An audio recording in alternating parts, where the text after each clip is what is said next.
Dear students, welcome back to Abhiyan's online physics class.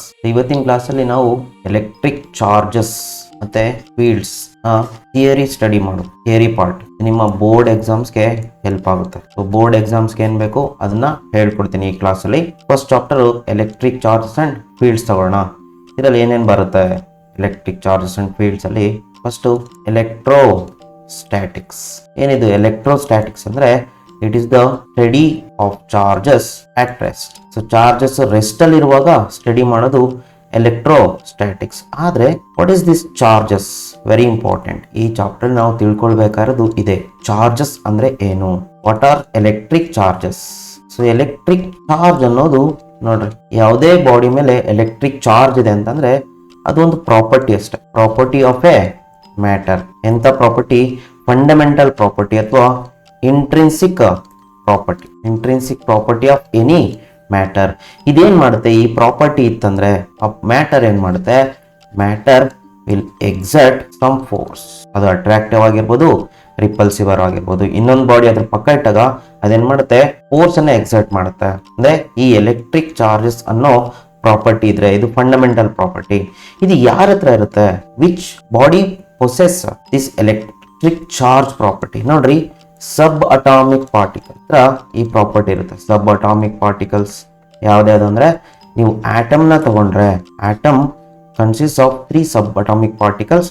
Generally ಒಂದು electron ಅನ್ನೋದೊಂದು particle. Proton ಅನ್ನೋದು ಕೂಡ ಒಂದು ಸಬ್ ಅಟಾಮಿಕ್ ಪಾರ್ಟಿಕಲ್. ನ್ಯೂಟ್ರಾನ್ ಅಂತ 3 ಸಬ್ ಅಟಾಮಿಕ್ ಪಾರ್ಟಿಕಲ್ ಇರುತ್ತೆ. ಈ ಎಲೆಕ್ಟ್ರಾನ್ ಅನ್ನೋದು ನೆಗೆಟಿವ್ ಚಾರ್ಜ್ ಅನ್ನ ಕ್ಯಾರಿ ಮಾಡುತ್ತೆ. It carries negative charge. Proton ಅನ್ನೋದು ಪಾಸಿಟಿವ್ ಚಾರ್ಜ್ ನ ಕ್ಯಾರಿ ಮಾಡುತ್ತೆ. So neutron is electrically neutral ಅಂತ ಹೇಳ್ತಾರೆ, ಅಂದ್ರೆ ನೋ ಚಾರ್ಜ್. ಹಾಗಾದ್ರೆ ಇದು ಯಾವುದೇ ಫೋರ್ಸ್ ಅನ್ನ ಎಕ್ಸರ್ಟ್ ಮಾಡಲ್ಲ. ಯಾವುದೇ ಫೋರ್ಸ್ ಅನ್ನ ಎಕ್ಸರ್ಟ್ ಮಾಡಲ್ಲ ಅಂದ್ರೆ ಎಲೆಕ್ಟ್ರಿಕ್ ಫೋರ್ಸ್ ಅನ್ನ ಎಕ್ಸರ್ಟ್ ಮಾಡಲ್ಲ ನ್ಯೂಟ್ರಾನ್. ಸೊ ಪ್ರೋಟಾನ್ ಕೂಡ ಅದ್ರ ಮೇಲೆ ಪಾಸಿಟಿವ್ ಚಾರ್ಜ್ ಅದನ್ನ ಕ್ಯಾರಿ ಮಾಡೋದ್ರಿಂದ ಪ್ರೋಟಾನ್ ಅದು ಫೋರ್ಸ್ ಅನ್ನ ಎಕ್ಸರ್ಟ್ ಮಾಡುತ್ತೆ. ಎಲೆಕ್ಟ್ರಾನ್ ಕೂಡ ಫೋರ್ಸ್ ಅನ್ನ ಎಕ್ಸರ್ಟ್ ಮಾಡುತ್ತೆ. ಓಕೆ, ಸೊ ಇದು ಎಲೆಕ್ಟ್ರಿಕ್ ಚಾರ್ಜಸ್ ಬಗ್ಗೆ. ನೆಕ್ಸ್ಟ್ ಇದರಲ್ಲಿ 2 kinds ಆಫ್ ಚಾರ್ಜಸ್ ಇರುತ್ತೆ. ಆಲ್ರೆಡಿ ಹೇಳಿದೀವಿ ಇಲ್ಲಿ 2 kinds ಆಫ್ ಚಾರ್ಜಸ್. ಒಂದು ಪಾಸಿಟಿವ್ ಚಾರ್ಜ್, ಇನ್ನೊಂದು ನೆಗೆಟಿವ್ ಚಾರ್ಜ್. ಎರಡು ರೀತಿ ಚಾರ್ಜ್ ಇರುತ್ತೆ ಅಷ್ಟೇ. ಒಂದು ಪಾಸಿಟಿವ್ ಚಾರ್ಜ್, ಇನ್ನೊಂದು ನೆಗೆಟಿವ್. ಇದನ್ನ ನೀವೇನಂತ ಕರಿಬಹುದು? ಪೊಲಾರಿಟಿ ಅಂತ ಬೇಕಾದ್ರೆ ಕರಿಬಹುದು. So electron carries negative charge, proton carries positive charge. So ಎರಡು ಚಾರ್ಜ್ ಅನ್ನ ಡಿಫ್ರೆನ್ಶಿಯೇಟ್ ಮಾಡೋದು ಅದರ ಪೊಲಾರಿಟಿ.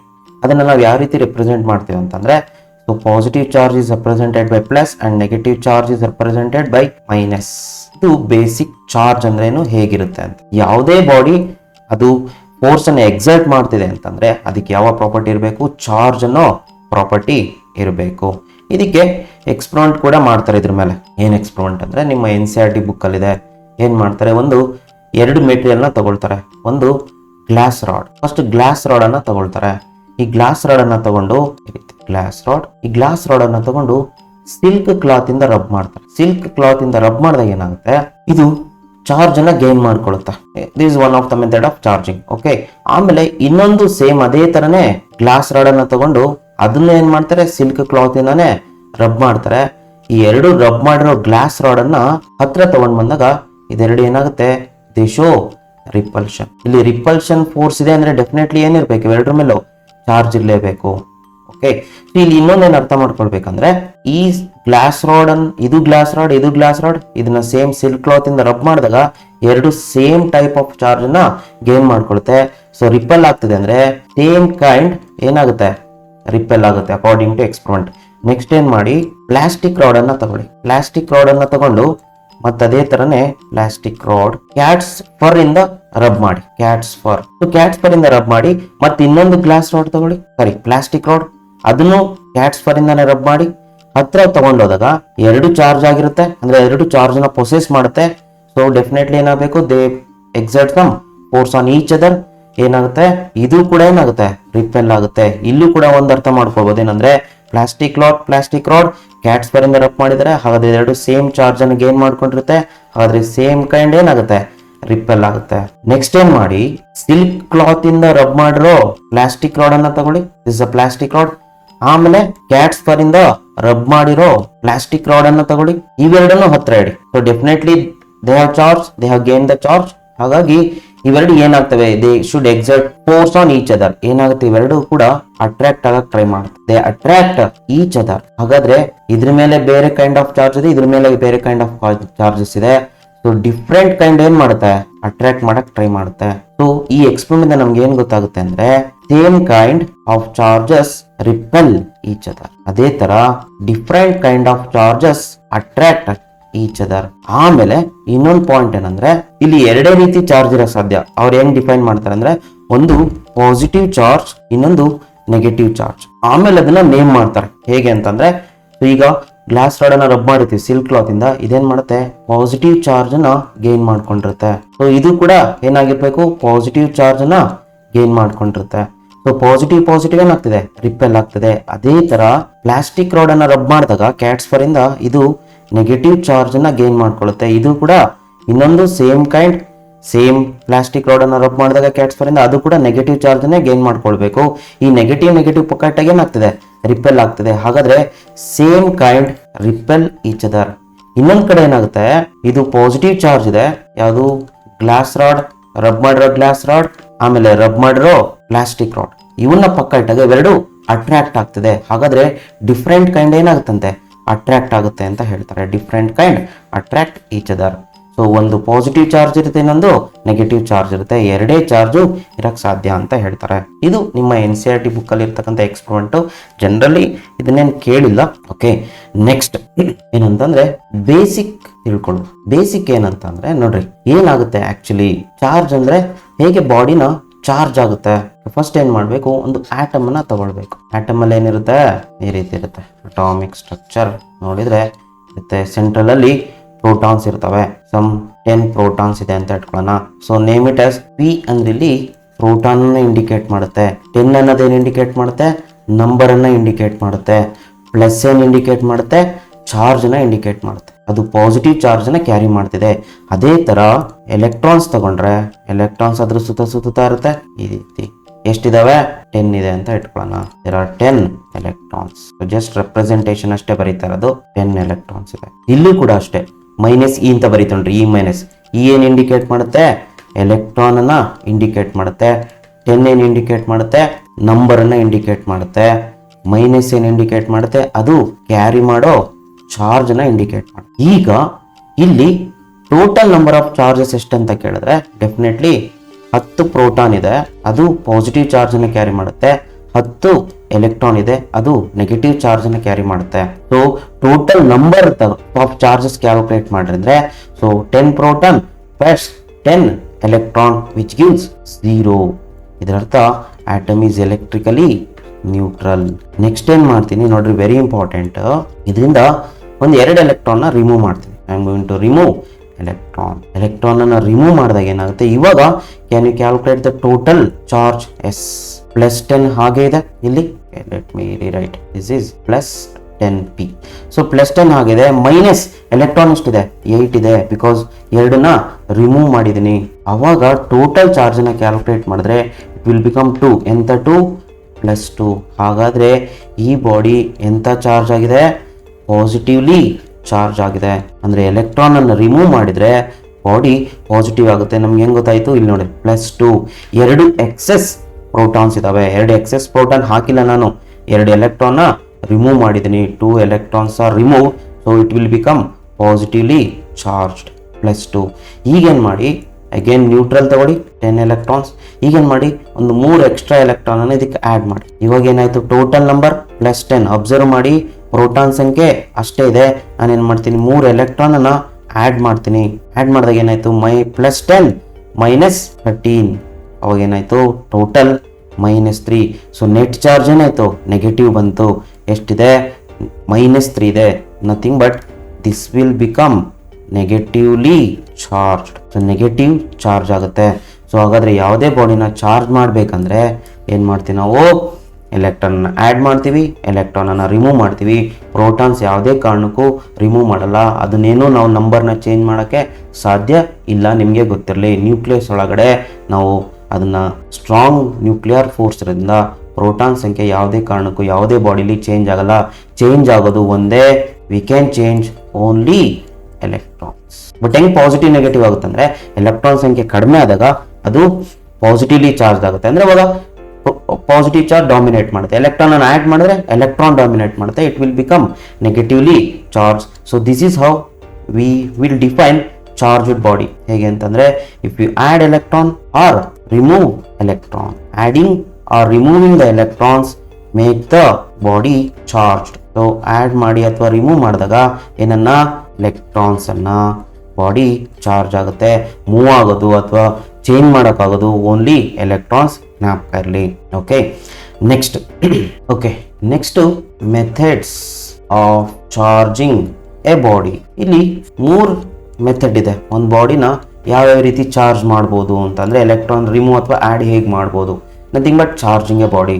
ಇದನ್ನ ಎಲೆಕ್ಟ್ರಿಫಿಕೇಶನ್ ಅಂತ ಕರೀತಾರೆ. Charging a body, process of charging a body is called electrification. So generally ಇದನ್ನೆಲ್ಲ ನಿಮಗೆ ಬೋರ್ಡ್ ಎಕ್ಸಾಮ್ಸ್ ಅಲ್ಲಿ ಕೇಳಲ್ಲ, ಬಟ್ ಗೊತ್ತಿರಲಿ, ಬೇಸಿಕ್ಸ್ ಅಷ್ಟೇ. ಇದು ಯಾವ್ದು ಬೋರ್ಡ್ ಎಕ್ಸಾಮ್ ಅಲ್ಲಿ ಕೇಳ್ತಾರೆ ಅದನ್ನು ನಾ ಹೇಳ್ಕೊಡ್ತೀನಿ. ಇಲ್ಲಿ ಮೆಥಡ್ಸ್ ಆಫ್ ಚಾರ್ಜಿಂಗ್ ಬಂದಾಗ first method of charging a body by friction method ಇಂದ ಬಾಡಿನ ಹೆಂಗೆ ಚಾರ್ಜ್ ಮಾಡುವುದು. ಫ್ರಿಕ್ಷನ್ ಅಂದ್ರೆ ಒಂದ್ ಬಾಡಿನ ತಗೊಂಡು ಇನ್ನೊಂದು ಬಾಡಿ ಜೊತೆ ರಬ್ ಮಾಡಬೇಕು. When 2 bodies rubbed against each other. ಒಂದ್ ಬಾಡಿನ ಇನ್ನೊಂದು ಬಾಡಿಗೆ ಅಗೇನ್ಸ್ಟ್ ರಬ್ ಮಾಡಿದ್ರೆ ಏನಾಗುತ್ತೆ ಅದನ್ನು ಫಸ್ಟ್ ನೋಡಿ. ಇದನ್ನ ಕಂಪ್ಲೀಟ್ ಮಾಡುವ. ಫಸ್ಟ್ ಒಂದು ಎಕ್ಸಾಂಪಲ್ ತಗೋಣ, ಪರ್ಟಿಕ್ಯುಲರ್ ಎಕ್ಸಾಂಪಲ್. ಆವಾಗಲೇ ತಗೊಂಡಿದ್ವಲ್ಲ ಎಕ್ಸ್ಪೆರಿಮೆಂಟ್ ಅಲ್ಲಿ, ಅದೇ ಎಕ್ಸಾಂಪಲ್ ತಗೋಣ. ಏನಾಗುತ್ತೆ, ಒಂದು ಗ್ಲಾಸ್ ರಾಡ್ ತಗೊಳ್ಳುವ. ಇದು ನ್ಯೂಟ್ರಲ್ ಇರುತ್ತೆ. ನ್ಯೂಟ್ರಲ್ ಮೀನಿಂಗ್ ನಿಮ್ಗೆ ಆಲ್ರೆಡಿ ಗೊತ್ತಾಗಿದೆ. ನಂಬರ್ ಆಫ್ ಪ್ರೋಟಾನ್ಸ್ ಮತ್ತೆ ನಂಬರ್ ಆಫ್ ಎಲೆಕ್ಟ್ರಾನ್ಸ್ ಈಕ್ವಲ್ ಇರುತ್ತೆ ಇದರಲ್ಲಿ ಸ್ಟಾರ್ಟಿಂಗು. ಈ ಕಡೆ ಇನ್ನೊಂದು ಸಿಲ್ಕ್ ಕ್ಲಾತ್ ಅನ್ನ ತಗೊಳ್ಳುವ. This is a silk cloth, ಇದು ಗ್ಲಾಸ್ ರಾಡ್. ಈಗ ಈ ಸಿಲ್ಕ್ ಕ್ಲಾತ್ ಮತ್ತೆ ಇದನ್ನ ರಬ್ ಮಾಡಬೇಡ. ರಬ್ ಮಾಡಿದ್ಮೇಲೆ ಆಫ್ಟರ್ ರಬ್ಬಿಂಗ್ ದೂರ ತಗೊಂಡೋಗಿ. ಸೊ ಟೇಕ್ ಕೇರ್ ದಟ್ ಇದೆರಡನ್ನು ಸರ್ಟನ್ ಕಂಡೀಷನ್ಸ್ ಅಲ್ಲಿ ಯೂಸ್ ಮಾಡಬೇಕು. ಕೈಗೆ ಪ್ಲಾಸ್ಟಿಕ್ ಗ್ಲೌಸ್ ಅನ್ನ ಹಾಕೊಂಡಿರ್ಬೇಕು. ಯಾಕೆ ಅಂತ ನಿಮಗೆ ಮುಂದೆ ಗೊತ್ತಾಗ್ತದೆ. ಈಗ ಗ್ಲಾಸ್ ರಾಡ್ ನೋಡಿದ್ರೆ ಡೆಫಿನೆಟ್ಲಿ ಏನಾಗಿರುತ್ತೆ, ಚಾರ್ಜ್ ಆಗಿರುತ್ತೆ ಬೈ ಫ್ರಿಕ್ಷನ್. ಇದು ಏನಾಗಿರುತ್ತೆ ನೋಡೋಣ. ಈಗ ನಾವು ಅವಾಗಲೇ ಹೇಳಿದ್ವಿ, glass rod becomes positively charge. ಇದರ ಮೀನಿಂಗ್ ಏನು ಅನ್ನೋದು ನಿಮಗೆ ಗೊತ್ತಾದ್ರೆ ಮುಗ್ದೋಯ್ತು, ಚಾರ್ಜಿಂಗ್ ಪ್ರಾಸೆಸ್ ಗೊತ್ತಾಗುತ್ತೆ. ಇದರಲ್ಲಿ ಫಸ್ಟ್ ನ್ಯೂಟ್ರಲ್ ಇತ್ತು. ಈಗ ಒಂದು ಎಕ್ಸಾಂಪಲ್ ತಗೊಳ್ಳೋಣ. ಇದರಲ್ಲಿ -100 +100 ಇತ್ತು ಅನ್ಕೊಳ್ಳೋಣ ಕ್ವಾಂಟಿಟಿ ಆಫ್ ಚಾರ್ಜಸ್. ಇದರಲ್ಲೂ ಕೂಡ -100 +100 ಇತ್ತು ಅಂತ ಇಟ್ಕೊಳ್ಳೋಣ. ಎಕ್ಸಾಂಪಲ್ ಅಷ್ಟೇ ಇದು. ಈಗ ಇದು ಪಾಸಿಟಿವ್ ಚಾರ್ಜ್ ಆಗಿದೆ ಅಂದ್ರೆ ಎಲೆಕ್ಟ್ರಾನ್ಸ್ ನ ಕಳ್ಕೊಂಡಿರುತ್ತೆ. +100 ಹಾಗೆ ಇರುತ್ತೆ. ಈಗ ಇದ್ರ ಮೇಲೆ -80 ಎಲೆಕ್ಟ್ರಾನ್ಸ್ ಅಂದ್ರೆ ಇಟ್ ಹ್ಯಾಸ್ ಲಾಸ್ಟ್ 20 ಎಲೆಕ್ಟ್ರಾನ್ಸ್. ಹಾಗಾದ್ರೆ ದಿಸ್ ವಿಲ್ ಬಿಕಮ್, ಈ ರೀತಿ ಇದೇನಾಗುತ್ತೆ, ಪಾಸಿಟಿವ್ಲಿ ಚಾರ್ಜ್ಡ್ ಆಗುತ್ತೆ ಬೈ ಲೂಸಿಂಗ್ ಎಲೆಕ್ಟ್ರಾನ್ಸ್. ಪ್ರೋಟಾನ್ ಸಂಖ್ಯೆ ಯಾವುದೇ ಕಾರಣಕ್ಕೂ ಚೇಂಜ್ ಆಗಲ್ಲ. ಇಲ್ಲಿ ಪ್ಲಸ್ ಬಂದ್ರೆ ಪ್ಲಸ್ ಹಾಕಿರಲ್ಲ, ಆಕ್ಚುಲಿ ಎಲೆಕ್ಟ್ರಾನ್ಸ್ ನ ರಿಮೂವ್ ಮಾಡಿರ್ತಾರೆ. ಹಾಗಾದ್ರೆ this what is the net charge over here? Net charge will be 0. Here also net charge will be 0. ಇಲ್ಲಿ ನೋಡಿದ್ರೆ ನೆಟ್ ಚಾರ್ಜ್ ಏನಾಗಿರುತ್ತೆ, +20 ಆಗಿರುತ್ತೆ. ರಬ್ ಮಾಡಿದಾಗ ಏನಾಗುತ್ತೆ, ಇಲ್ಲಿರೋ ಎಲೆಕ್ಟ್ರಾನ್ಸ್ ಇದಕ್ಕೆ ಟ್ರಾನ್ಸ್ಫರ್ ಆಗಿರುತ್ತೆ. ಇದು ಕೂಡ ಏನಾಗಿರುತ್ತೆ, ಚಾರ್ಜ್ ಆಗಿರುತ್ತೆ. ಮುಂಚೆ ಎಷ್ಟಿತ್ತು, +100 ಹಾಗೆ ಇರುತ್ತೆ. ಸೊ ಇದು ಗೇನ್ ಮಾಡ್ಕೊಳ್ಳುತ್ತೆ. -100 ಇದ್ದಿದ್ದು ಎಕ್ಸ್ಟ್ರಾ ಇದರಿಂದ 20 ಎಲೆಕ್ಟ್ರಾನ್ಸ್ ಬಂದು ಏನಾಗುತ್ತೆ, -120 ಆಗಿರುತ್ತೆ. So what is now, this will become negatively charge. ಎಷ್ಟು ನೆಗೆಟಿವ್ಲಿ ಚಾರ್ಜ್ ಆಗಿರುತ್ತೆ, +100 -120 will be -20. So this is the charge on silk cloth. So ಇಲ್ಲೇನಿಲ್ಲ, ಒಂದರಿಂದ ಇನ್ನೊಂದಕ್ಕೆ ಚಾರ್ಜಸ್ ಟ್ರಾನ್ಸ್ಫರ್ ಆಗುತ್ತೆ ರಬ್ ಮಾಡಿದಾಗ. So when 2 bodies rubbed against each other, one body gets positively charged and ಇನ್ನೊಂದು ಕೂಡ ಏನಾಗುತ್ತೆ, and another body gets negatively and equally charged. ಇಲ್ಲಿ ನೋಡಿದ್ರೆ ನೀವು ಒಂದರಿಂದ ಇದಕ್ಕೆ ಟ್ರಾನ್ಸ್ಫರ್ ಆಗಿರುತ್ತೆ. ಹಾಗಾಗಿ ಇದೆಷ್ಟು ಲಾಸ್ ಮಾಡ್ಕೊಂಡಿರುತ್ತೆ, ಇದಷ್ಟೇ ಗೇನ್ ಮಾಡ್ಕೊಂಡಿರುತ್ತೆ. So this is how we can charge a body by the method of friction. Next second method, ಎರಡನೇ method by conduction method. So ಒಂದ್ ಬಾಡಿ ಇನ್ನೊಂದು ಬಾಡಿನ ಹೇಗೆ ಚಾರ್ಜ್ ಮಾಡುತ್ತೆ. ಓಕೆ, ಕಂಡಕ್ಷನ್ ಮೆಥಡ್ ಅಲ್ಲಿ ಏನಾಗುತ್ತೆ ಅಂದ್ರೆ, ಲೆಟ್ ಅಸ್ ಟೇಕ್ 2 ಬಾಡೀಸ್ ತಗೊಳ್ಳಿ. ಇದರಲ್ಲಿ ಏನಾಗಿರ್ಬೇಕು, ಕಂಡಕ್ಷನ್ ಮೆಥಡ್ ಅಲ್ಲಿ ಚಾರ್ಜ್ ಮಾಡುವಾಗ 2 ಬಾಡಿಲಿ ಒಂದು ಚಾರ್ಜ್ಡ್ ಬಾಡಿ ಇರಬೇಕು, ಇನ್ನೊಂದು ಅನ್ಚಾರ್ಜ್ಡ್ ಬಾಡಿ ಇರಬೇಕು. Like this is a conductor ಆಗಿರೋದ್ರಿಂದ, ಕಂಡಕ್ಟರ್ ಯಾಕೆ ಈ ತರ ಅಂತ ಹೇಳ್ತೀನಿ. ಒಂದು ಕಂಡಕ್ಟರ್ ತಗೊಳ್ಳಿ, ಇದು ಚಾರ್ಜ್ಡ್ ಕಂಡಕ್ಟರ್, ಇನ್ನೊಂದು ಅನ್ಚಾರ್ಜ್ಡ್. ಇದು ಬಿಫೋರ್. ಈಗ ಇದನ್ನ ಚಾರ್ಜ್ ಮಾಡ್ಬೇಕಂದ್ರೆ charged body kept in contact with uncharged body. So when an uncharged body kept in contact with a charged body. So contact ಮಾಡಿದಾಗ ಏನಾಗುತ್ತೆ ಆಫ್ಟರ್ ಈ ರೀತಿ. ಸೊ ಚಾರ್ಜ್ ಮತ್ತೆ ಅನ್ಚಾರ್ಜ್ ನ ಕಾಂಟ್ಯಾಕ್ಟ್ ಅಲ್ಲಿ ಏನಾಗುತ್ತೆ ಚಾರ್ಜಸ್ ಇದಕ್ಕೆ ಟ್ರಾನ್ಸ್ಫರ್ ಆಗುತ್ತೆ ದೂರ ತಗೊಂಡೋಗಿ. ಇವಾಗ ಸೊ ಇವಾಗ ಇದ್ರ ಮೇಲೆ ಚಾರ್ಜಸ್ ಇರುತ್ತೆ, ಈಕ್ವಲ್ ಆಗಿ ಡಿಸ್ಟ್ರಿಬ್ಯೂಟ್ ಆಗಿರುತ್ತೆ. ಇದ್ರ ಮೇಲೂ ಚಾರ್ಜಸ್ ಬಂದಿದೆ. ಏನಿಲ್ಲ ಇಲ್ಲಿ ಚಾರ್ಜಸ್ ಒಂದರಿಂದ ಇನ್ನೊಂದಕ್ಕೆ ಡಿಸ್ಟ್ರಿಬ್ಯೂಟ್ ಆಗಿರುತ್ತೆ. Distribution of charges takes place. ಆಮೇಲೆ ಸಬ್ಸ್ಕ್ರೈಬ್ ಮಾಡಿ. ಇವಾಗ ನೋಡ್ರಿ ಇದು ಕೂಡ ಇದು ಎ ಅಂತ ಇಟ್ಕೊಳ್ಳೋಣ, ಇದನ್ನ ಬಿ ಅಂತ ಇಟ್ಕೊಳ್ಳೋಣ. ಸ್ಟಾರ್ಟಿಂಗು ಎ ಚಾರ್ಜ್ ಇತ್ತು, ಬಿ ಅನ್ಚಾರ್ಜ್ ಇತ್ತು. When kept in contact, so charges ಯಾರ ಹತ್ರ ಇರುತ್ತೋ ಅಲ್ಲಿಂದ ಅನ್ಚಾರ್ಜ್ಡ್ ಬಾಡಿಗೆ ಡಿಸ್ಟ್ರಿಬ್ಯೂಟ್ ಆಗುತ್ತೆ. ಸೊ ಎರಡ್ರ ಮೇಲೂ ಡಿಸ್ಟ್ರಿಬ್ಯೂಟ್ ಆಗುತ್ತೆ. ಸೊ ಈಗ ಅನ್ಚಾರ್ಜ್ಡ್ ಬಾಡಿ ಕೂಡ ಏನಾಯ್ತು ಬಿ ಚಾರ್ಜ್ ಆಯ್ತು. ಅದನ್ನೇ ಹೇಳ್ಬೇಕು ಬೈ ಕಂಡಕ್ಷನ್ ಅಲ್ಲಿ when an uncharged body kept in contact with A charged body, uncharged body gets charged. So this method of charging a body is called conduction method. ಇದರಲ್ಲಿ ನಿಮ್ಗೆ ಒಂದು point ಗೊತ್ತಾಗಬೇಕು exam point of view ಏನಂತಂದ್ರೆ, ಈಗ ಇದ್ರಲ್ಲಿ ನೋಡ್ರಿ uncharged ಬಾಡಿಯಲ್ಲಿ +10 amount of charge ಇದೆ ಅಂತ ಇಟ್ಕೊಳ್ಳೋಣ. ಇದರಲ್ಲಿ ಅಮೌಂಟ್ ಆಫ್ ಚಾರ್ಜಸ್ ಇಲ್ಲ, 0 ನ್ಯೂಟ್ರಲ್ ಇದೆ. ಇದೆರಡನ್ನು ಕಾಂಟ್ಯಾಕ್ಟ್ ಮಾಡಿ ಸಪ್ರೇಟ್ ಮಾಡಿದಾಗ ಇದರಲ್ಲಿ ಎಷ್ಟು ಡಿಸ್ಟ್ರಿಬ್ಯೂಟ್ ಆಗುತ್ತೆ, ಇದರಲ್ಲಿ ಎಷ್ಟು ಡಿಸ್ಟ್ರಿಬ್ಯೂಟ್ ಆಗುತ್ತೆ ಅಂತ ಕಂಡುಹಿಡಿಯೋ ಪ್ರಾಬ್ಲಮ್ಸ್ ಬರ್ತಾವ. ಅವಾಗ ಏನ್ ಮಾಡ್ಬೇಕಂದ್ರೆ ಇದ್ರ ಮೇಲೆ ಚಾರ್ಜನ Q1 ಅಂತ ಇಟ್ಕೊಳ್ಳಿ, ಇದ್ರ ಮೇಲೆ ಚಾರ್ಜನ Q2 ಅಂತ ಇಟ್ಕೊಳ್ಳಿ. ಸೊ Q1 ಮತ್ತೆ Q2 ನಿಮ್ಗೆ ಆಲ್ರೆಡಿ ಗೊತ್ತಿರುತ್ತೆ ಚಾರ್ಜನ ರೆಪ್ರೆಸೆಂಟ್ ಮಾಡುವಂಥದ್ದು. ಸೊ ಚಾರ್ಜಸ್ ಆಫ್ಟರ್ ರೀಡಿಸ್ಟ್ರಿಬ್ಯೂಷನ್ ಎಷ್ಟಾಗುತ್ತೆ ಅಂದ್ರೆ ಒಂದೊಂದ್ರ ಮೇಲೆ charge on each is equal to Q1 plus Q2/2 ಆಗಿರುತ್ತೆ ಈಚ್ ಕಂಡಕ್ಟ್ ಮೇಲೆ. ಇದು ಕಂಡೀಷನ್ ಏನಂತಂದ್ರೆ ಅದರ ಡೈಮೆನ್ಷನ್ ಯಾವ್ದು ಕಂಡಕ್ಟರ್ ಡೈಮೆನ್ಷನ್ ಸೇಮ್ ಇರಬೇಕು. That is the condition. Conductor dimension same ಇಲ್ಲ ಅಂತಂದ್ರೆ ಚಾರ್ಜಸ್ ಈ ರೀತಿ ಡಿಸ್ಟ್ರಿಬ್ಯೂಟ್ ಆಗಲ್ಲ. ಬಟ್ ಕಂಡಕ್ಟರ್ ಸೇಮ್ ಇರುವಂತ ಕ್ವಶನ್ ಕೊಟ್ಟಾಗ ಇದನ್ನ ಯೂಸ್ ಮಾಡಿ. ಹಾಗಾದ್ರೆ ಇಲ್ಲೆಷ್ಟಾಗುತ್ತೆ charge on each becomes 10 + 0/2 which is equal to 5. ಹಾಗಾದ್ರೆ ಆಫ್ಟರ್ ರೀಡಿಸ್ಟ್ರಿಬ್ಯೂಷನ್ ಇದ್ರ ಮೇಲೆ +5 ಇರುತ್ತೆ, ಇದ್ರ ಮೇಲೆ +5 ಇರುತ್ತೆ. ಯಾವಾಗ ಇದರ ಸೈಜು ಸೇಮ್ ಇದ್ದಾಗ. ಸೈಜ್ ಬೇರೆ ಇದ್ರೆ ಬೇರೆ ತರನೇ ಆಗ್ತದೆ. ಇದ್ರ ಮೇಲೆ 5, ಇದ್ರ ಮೇಲೆ 5. ಇದೊಂದು ಕಂಡೀಷನ್ ಗೊತ್ತಿರಲಿ ನಿಮಗೆ. ಸೊ ಸೈಜ್ ಬೇರೆ ಇದ್ದಾಗ ಏನಾಗುತ್ತೆ ಅದ್ರ ರೇಡಿಯಸ್ ಮೇಲೆ ಡಿಪೆಂಡ್ ಆಗಿರುತ್ತೆ. ಅದನ್ನ ಡಿಸ್ಕಸ್ ಮಾಡುವ CET ಕ್ಲಾಸ್ ಬಂದಾಗ. ಓಕೆ, ಸೊ ಅಲ್ಲಿಗೆ ನಮ್ಗೆ ಏನಾಯ್ತು ಕಂಡಕ್ಷನ್ ಮೆಥಡ್ ಗೊತ್ತಾಯ್ತಿಲ್ಲಿ. Next last method of charging a body by induction. Induction ಅಂದ್ರೆ ಯಾವುದೇ ರೀತಿಯಲ್ಲಿ ಕಾಂಟ್ಯಾಕ್ಟ್ ಇರಬಾರ್ದು. ಅದಕ್ಕೆ ನಾವು ಕಾಂಟ್ಯಾಕ್ಟ್ ಇಲ್ಲದೆ ಇರೋ ಪ್ರಾಸೆಸ್ ಏನಂತ ಕರಿತೀವಿ ಇಂಡಕ್ಷನ್ ಅಂತ ಕರಿತೀವಿ. ಇಲ್ಲಿ ಇಂಡಕ್ಷನ್ ಟಚ್ ಮಾಡಕ್ ಹೋಗ್ಬಾರ್ದು ಒಂದು ಕಂಡಕ್ಟರ್ ಇನ್ನೊಂದು ಕಂಡಕ್ಟರ್. ಇಲ್ಲೂ ಅಷ್ಟೇ we have to take two bodies. One is charged, another one is uncharged. ಎರಡು ಬಾಡಿನ ತಗೊಳ್ಳಿ, ಒಂದು ಚಾರ್ಜ್ಡ್ ಬಾಡಿ ಇನ್ನೊಂದು uncharged body. So like this, ಇದು ಚಾರ್ಜ್ಡ್ ಇನ್ನೊಂದು ಅನ್ಚಾರ್ಜ್ಡ್ ತಗೊಳ್ಳಿ. ಇದು ಅನ್ಚಾರ್ಜ್ಡ್ ಎ ಬಿ ಅಂತ ಹೆಸರು. ನಾವು ಬಿ ಇಸ್ ಅನ್ಚಾರ್ಜ್ಡ್. ಈಗ ಬಿ ನ ಎ ಹತ್ರ ಇಡಬೇಕು, kept close when an uncharged. ಯಾವ್ದನ್ನಾದ್ರೂ ಆಯ್ತು, when an uncharged body kept very near not in contact. ಅವಾಗ ಏನಾಗುತ್ತೆ ನೋಡೋಣ. ಈಗ ಇದನ್ನ ತಗೊಂಡೋಗಿ ಹತ್ರ ಇಡ್ತೀನಿ ನೋಡಿ, ಅನ್ಚಾರ್ಜ್ಡ್ ಬಾಡಿನ ಹತ್ರ ಇಡ್ತೀನಿ, ಹತ್ರ ಇಟ್ಟೆ. ಇವಾಗ ಇದ್ರಲ್ಲಿ ಏನಾಗುತ್ತೆ ಅಂತಂದ್ರೆ ಇದರಲ್ಲಿರೋ ಪಾಸಿಟಿವ್ ಚಾರ್ಜಸ್ಸು ಇದರಲ್ಲಿರೋ ಒಳಗಡೆ ಇರೋ ಎಲೆಕ್ಟ್ರಾನ್ಸ್ನ ಅಟ್ರಾಕ್ಟ್ ಮಾಡ್ಕೊಳ್ಳುತ್ತೆ. ಹಾಗಾಗಿ ನೆಗೆಟಿವ್ ಚಾರ್ಜಸ್ ಎಲ್ಲ ಇಲ್ಲಿ ಬಂದು ಕೂತ್ಕೊಳ್ಳುತ್ತೆ. ಸೊ ಪಾಸಿಟಿವ್ ರಿಪೆಲ್ ಆಗುತ್ತೆ ಅಂತ ಆಲ್ರೆಡಿ ಗೊತ್ತಿದೆ. ಇದರೊಳಗಿರೋ ಪ್ಲಸ್ ಎಲ್ಲ ಏನಾಗುತ್ತೆ ರಿಪೆಲ್ ಆಗುತ್ತೆ ಹೀಗೆ. ಸೊ ಇದನ್ನ ನಾವೇನಂತ ಕರಿತೀವಿ ಅಂದ್ರೆ ಇಂಡಕ್ಷನ್ ಅಂತ ಕರಿತೀವಿ. ಚಾರ್ಜಸ್ ಗೆಟ್ ಇಂಡ್ಯೂಸ್ಡ್ ಅಂತ ಪೋಲರೈಸೇಷನ್ ಅಂತ ಕಾನ್ಸೆಪ್ಟ್ ಬರುತ್ತೆ, ಅಲ್ಲಿ ಇನ್ ಡೀಟೇಲ್ ಓದುವ. ಸೊ ಈಗ ಇದಿನ್ನೂ ಚಾರ್ಜ್ ಆಗಿಲ್ಲ, ಯಾಕೆಂದ್ರೆ net charge on the body is 0.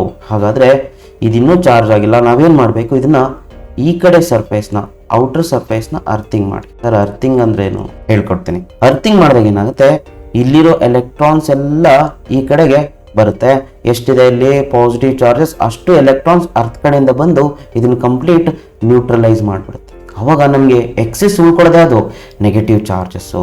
So ಹಾಗಾಗಿ ನಾವು this will become negatively charged. So neutralise ಮಾಡಿದ ಮೇಲೆ ಇದು ಚಾರ್ಜ್ಡ್ ಬಾಡಿ ಅನ್ನಿಸ್ಕೊಳ್ಳುತ್ತೆ. ಹಾಗಾದ್ರೆ when an uncharged body kept very near to a charged body, ಅವಾಗ ಏನಾಗುತ್ತೆ, it gets uncharged body gets charged oppositely. It gets charged oppositely. Opposite charges ಬಂದು ಈ ಕಡೆ ಕೂತ್ಕೊಳ್ಳೋ ಇಂಡಕ್ಷನ್ ಪ್ರಾಸೆಸ್ ಅಲ್ಲಿ ಟಚ್ ಮಾಡಿಲ್ಲ, ಬಿಕಾಸ್ ಆಫ್ ಫೀಲ್ಡಿನ ಎಫೆಕ್ಟ್ ಏನಾಗುತ್ತೆ, ಇದು ಚಾರ್ಜ್ ಆಗುತ್ತೆ. ಇದ್ರ ತರ ಕಂಡಕ್ಷನ್ ತರ ರೀಡಿಸ್ಟ್ರಿಬ್ಯೂಟ್ ಆಗೋದಿಲ್ಲ.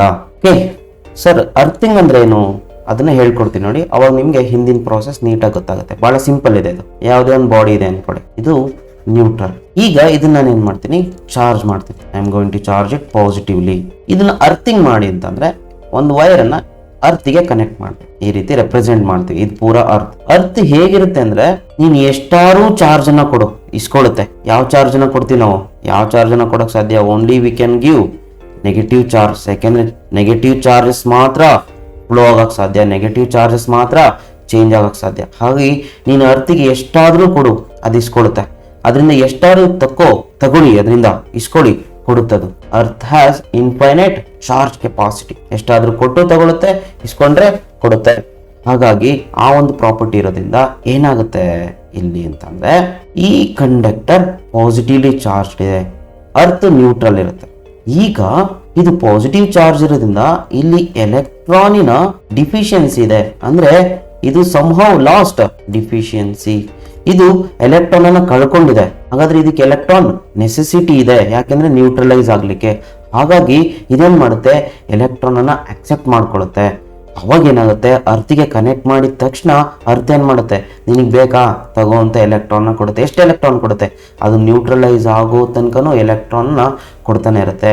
ಅದು ನ್ಯೂಟ್ರಲೈಸ್ ಆದ್ಮೇಲೆ ಎಷ್ಟು ಎಕ್ಸ್ಟ್ರಾ ಎಲೆಕ್ಟ್ರಾನ್ ಅನ್ನ ಕೇಳೋದಿಲ್ಲ ಅರ್ತಿಂದ, ಅರ್ತ್ ಕೊಡುತ್ತೆ. ಹಾಗಾದ್ರೆ electrons flows from earth to conductor ಯಾವಾಗ, when earth is positively charge. In the same way ಇನ್ನೊಂದು ಚಾರ್ಜ್ಡ್ ಬಾಡಿ ತಗೊಳ್ಳೋಣ, that is negatively charged body. ಇದನ್ನ ಅರ್ತಿಗೆ ಕನೆಕ್ಟ್ ಮಾಡಿದ್ರೆ ಏನಾಗುತ್ತೆ, ಇದ್ರಲ್ಲಿ ನೋಡ್ರಿ ಆಲ್ರೆಡಿ ಎಲೆಕ್ಟ್ರಾನ್ ಸಂಖ್ಯೆ ತುಂಬಾ ಜಾಸ್ತಿ ಇರುತ್ತೆ. ಇದು ಎಲೆಕ್ಟ್ರಾನ್ ಡಿಫಿಷಿಯಂಟ್ ಅಲ್ಲ, ಎಲೆಕ್ಟ್ರಾನ್ ರಿಚ್ ಇದೆ. ಎಲೆಕ್ಟ್ರಾನ್ ರಿಚ್ ಇರಿಂದ ಇದೇನ್ ಮಾಡುತ್ತೆ, ಅರ್ತಿಗೆ ತಗೊಳಪ್ಪ ನಿನ್ಗೆ ಕೊಡ್ತೀನಿ, ನನ್ನ ಹತ್ರ ಎಲೆಕ್ಟ್ರಾನ್ ಸಂಖ್ಯೆ ಜಾಸ್ತಿ ಇದೆ. ಹಾಗಾಗಿ electron flows from body to earth. Direction ಕೇಳ್ತಾರೆ, ನಿಮಗೆ ಗೊತ್ತಿರ್ಬೇಕು. ಎಲೆಕ್ಟ್ರಾನ್ ಸಂಖ್ಯೆ ಇಲ್ಲಿ ಜಾಸ್ತಿ ಇರಿಂದ ಅದು ಅರ್ತಿಗೆ ಕೊಡುತ್ತೆ. ಅರ್ಥ ಏನ್ ಮಾಡುತ್ತೆ, ಎಷ್ಟು ಬೇಕಾದ್ರೂ ಇಸ್ಕೊಳ್ಳುತ್ತೆ, ಎಷ್ಟು ಬೇಕಾದ್ರೂ ಕೊಡುತ್ತೆ. ಹಾಗಾಗಿ ಎಲ್ಲಿ ತನಕ ಎಕ್ಸೆಸ್ ಎಲೆಕ್ಟ್ರಾನ್ ಎಲ್ಲ ಕಂಪ್ಲೀಟ್ ಅರ್ತಿಗೆ ಹೋಗೋ ತನಕನು, ಅಂದ್ರೆ ಇದು ಏನಾಗಬೇಕು, ಫೈನಲಿ ನ್ಯೂಟ್ರಲೈಸ್ ಆಗ್ಬೇಕು. ಇಲ್ಲಿ ಪಾಸಿಟಿವ್ ಚಾರ್ಜಸ್ ನ ಯಾವುದೇ ಕಾರಣಕ್ಕೂ ಮೂವ್ ಮಾಡಲ್ಲ, ಎಲೆಕ್ಟ್ರಾನ್ ಮೂವ್ ಆಗೋದು. ಎಲ್ಲಿಂದ ಎಲ್ಲಿಗೆ ಮೂವ್ ಆಗುತ್ತೆ, ಎಲೆಕ್ಟ್ರಾನ್ ಕಡಿಮೆ ಇರೋ ಕಡೆಗೆ ಮೂವ್ ಆಗುತ್ತೆ. Very simple. ಇಲ್ಲಿ ನೋಡ್ರಿ, ಇಲ್ಲಿ ಎಲೆಕ್ಟ್ರಾನ್ ಕಡಿಮೆ ಇದೆ, ಹಾಗಾಗಿ ಅರ್ತಿಂದ ಎಲೆಕ್ಟ್ರಾನ್ ಇಸ್ಕೊಳ್ಳುತ್ತೆ. ಇಲ್ಲಿ ಎಲೆಕ್ಟ್ರಾನ್ ಜಾಸ್ತಿ ಇದೆ ಬಾಡಿ ಹತ್ರ, ಅವಾಗ ಏನ್ ಮಾಡುತ್ತೆ, ಅರ್ತಿಗೆ ಎಲೆಕ್ಟ್ರಾನ್ ಅನ್ನ ಕೊಡುತ್ತೆ. That's it. ಇದನ್ನ ನಾವು ಅರ್ಥಿಂಗ್ ಅಂತ ಕರೀತಾರೆ. ಈಗ ಇಲ್ಲಾಗೋದು ಹಾಗೆ. ಇಲ್ಲಿ ನೋಡ್ರಿ, ಇಲ್ಲಿ ಏನಾಗಿತ್ತು, ಪಾಸಿಟಿವ್ ಚಾರ್ಜಸ್ ಎಲ್ಲ ಈ ಕಡೆ ಬಂದು ಕೂತ್ಕೊಂಡಿತ್ತು. ಇಲ್ಲಿ ಎಕ್ಸೆಸ್ ಪಾಸಿಟಿವ್ ಚಾರ್ಜ್ ಅಂದ್ರೆ ಎಲೆಕ್ಟ್ರಾನ್ ಡಿಫಿಷಿಯನ್ಸಿ ಇದೆ. ಅವಾಗ ಏನ್ ಮಾಡುತ್ತೆ, ಅರ್ತಿಂದ ಅದು ಕೇಳುತ್ತೆ ಎಲೆಕ್ಟ್ರಾನ್ ಕೊಡು ಅಂತ. ಯಾವಾಗ ಎಲೆಕ್ಟ್ರಾನ್ ಕೊಡುತ್ತೋ ಈ ಸೈಡು ನ್ಯೂಟ್ರಲೈಸ್ ಆಗ್ಬಿಡುತ್ತೆ ಎಲೆಕ್ಟ್ರಾನ್ ತಗೊಂಡು. ಅವಾಗ ಎಕ್ಸ್ಟ್ರಾ ಎಲೆಕ್ಟ್ರಾನ್ಸ್ ಅಲ್ಲಿ ಉಳ್ಕೊಳ್ಳುತ್ತೆ. ನಾವು this will become negatively charged. So this is all about how we can charge a body. Next conductors and insulators. ಇದು ನಿಮ್ಮ NCERT ಬುಕ್ ಅಲ್ಲೂ ಮೆನ್ಷನ್ ಮಾಡಿದ್ದಾರೆ. ಕಂಡಕ್ಟರ್ಸ್ ಅಂತ ಯಾವ್ದನ್ನ ಕರೀತಾರೆ, ಇನ್ಸುಲೇಟರ್ಸ್ ಅಂತ ಯಾವ್ದನ್ನ ಕರೀತಾರೆ ಅಂತ ನೋಡ್ರಿ. ಯಾವ್ದ್ರಲ್ಲಿ, ಯಾವ ಮೆಟೀರಿಯಲ್ ಅಲ್ಲಿ, ಯಾವ ಬಾಡಿಯಲ್ಲಿ ಫ್ರೀ ಎಲೆಕ್ಟ್ರಾನ್ಸ್ ಇರುತ್ತೋ ಅಂತವನ್ನ ನಾವು ಕಂಡಕ್ಟರ್ಸ್ ಅಂತ ಕರಿತೀವಿ. Because which can conduct electricity. So charge carriers ಯಾರು, electrons. Electrons are the charge carriers. ಹಾಗಾಗಿ ಫ್ರೀ ಎಲೆಕ್ಟ್ರಾನ್ಸ್ ಇದ್ದಷ್ಟು ಚಾರ್ಜ್ ಕ್ಯಾರಿ ಆಗ್ತದೆ, ನೆಗೆಟಿವ್ ಚಾರ್ಜ್ ಕ್ಯಾರಿ ಆಗುತ್ತೆ. ಸೊ ಜನರಲಿ ಫ್ರೀ ಎಲೆಕ್ಟ್ರಾನ್ಸ್ ಇರೋವೆಲ್ಲ ಕಂಡಕ್ಟರ್ಸು. ಇನ್ಸುಲೇಟರ್ಸ್ ಅಂದ್ರೆ body does not have free electron, body has no free electron. ನಮ್ಗೆ already ಗೊತ್ತಿರುತ್ತೆ ಇದು. So which do not conduct electricity. So conduction ನಮಗೆ next chapter ಅಲ್ಲಿ ಬರುತ್ತೆ, current electricity chapter ಅಲ್ಲಿ, third chapter ಅಲ್ಲಿ.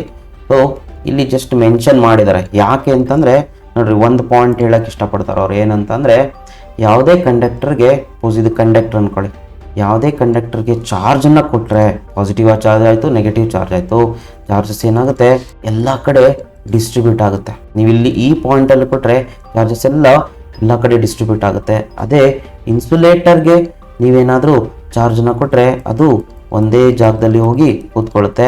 ಕಾರಣ ಏನು ಆಮೇಲೆ ಹೇಳ್ತೀವಿ, ಡಿಸ್ಕಸ್ ಮಾಡ್ತೀವಿ.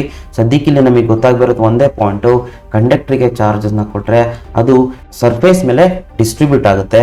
ಅದೇ ಇನ್ಸುಲೇಟರ್ಗೆ ಚಾರ್ಜ್ನ ಕೊಟ್ರೆ ಅದು ಜಸ್ಟ್ ಎಲ್ಲಿ ಹಾಕಿರ್ತೀವೋ ಅಲ್ಲೇ ಹೋಗಿ ಕುತ್ಕೊಳ್ಳುತ್ತೆ ಸರ್ಫೇಸ್ ಮೇಲೆ. ಜೊತೆಗೆ ಯಾವುದೇ ಚಾರ್ಜನ್ನು ಕೊಟ್ಟಿರೋದು ಸರ್ಫೇಸ್ ಮೇಲೆ ಹೋಗೋದು, ಇಂಟೀರಿಯರ್ ಹೋಗೋದಿಲ್ಲ ಚಾರ್ಜಸ್. ಅದನ್ನು ಕೂಡ ನಾವು ಡಿಸ್ಕಸ್ ಮಾಡ್ತೀವಿ ನೆಕ್ಸ್ಟ್ ಇದು ಬರುವಂಥ ಕಾನ್ಸೆಪ್ಟ್ಸ್ಗಳಲ್ಲಿ. ಸದ್ಯಕ್ಕೆ ಇಷ್ಟು ಗೊತ್ತಾದರೆ ಸಾಕು ನಮಗೆ. ನೆಕ್ಸ್ಟು ಎಲೆಕ್ಟ್ರೋಸ್ಕೋಪ್, ಇದನ್ನು ಕೂಡ ಮೆನ್ಷನ್ ಮಾಡಿದ್ದಾರೆ. ಎಲೆಕ್ಟ್ರೋಸ್ಕೋಪ್ ಅದರಲ್ಲಿ ಯಾವುದು ಗೋಲ್ಡ್ ಲೀಫ್ ಎಲೆಕ್ಟ್ರೋಸ್ಕೋಪ್. ಈ ಗೋಲ್ಡ್ ಲೀಫ್ ಎಲೆಕ್ಟ್ರೋಸ್ಕೋಪ್ ಏನು ಮಾಡುತ್ತೆ ಅಂತಂದರೆ ಹೆಸರು ಹೇಳುತ್ತೆ ನೋಡ್ರಿ, ಎಲೆಕ್ಟ್ರೋಸ್ಕೋಪ್.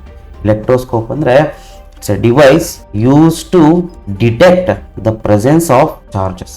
ಚಾರ್ಜಸ್ ಇದೆಯೋ ಇಲ್ವೋ ಅನ್ನೋದನ್ನ ಡಿಟೆಕ್ಟ್ ಮಾಡೋಕ್ಕೆ ಈ ಎಲೆಕ್ಟ್ರೋಸ್ಕೋಪ್ ಅನ್ನ ಯೂಸ್ ಮಾಡ್ತಾರೆ. ಹೇಗಿರುತ್ತೆ ಎಲೆಕ್ಟ್ರೋಸ್ಕೋಪ್ ಡಯಾಗ್ರಾಮ್ ನೋಡುವ. Okay, so this is our electroscope. ಇಲ್ಲೇನಿದೆ ನೋಡ್ರಿ, ಒಂದು ಬಾಕ್ಸ್ ತರ ಇದೆ, ಒಂದು ಗ್ಲಾಸ್ ವಿಂಡೋ ನೋಡ್ಲಿಕ್ಕೆ ಅಷ್ಟೇ, ಅಬ್ಸರ್ವ್ ಮಾಡ್ಲಿಕ್ಕೆ. ಇಲ್ಲೊಂದು ಮೆಟಲ್ ರಾಡ್ ಇದೆ ನೋಡಿ, can see A metal rod here. ಇದೆ ಮೆಟಲ್ ರಾಡ್. ಈ ಮೆಟಲ್ ರಾಡ್ ಇಲ್ಲೊಂದು ರಬ್ಬರ್ ಕಾರ್ಕ್ ಇರುತ್ತೆ ಟೈಟ್ ಆಗಿ ಕೂತ್ಕೊಳ್ಳೋದಕ್ಕೆ. ಇಲ್ಲೊಂದು ಮೆಟಲ್ ನಾಬ್ ಇರುತ್ತೆ. ಇಲ್ಲಿ ಲೀವ್ಸ್ ಇರುತ್ತೆ, ಗೋಲ್ಡ್ ಲೀವ್ಸ್.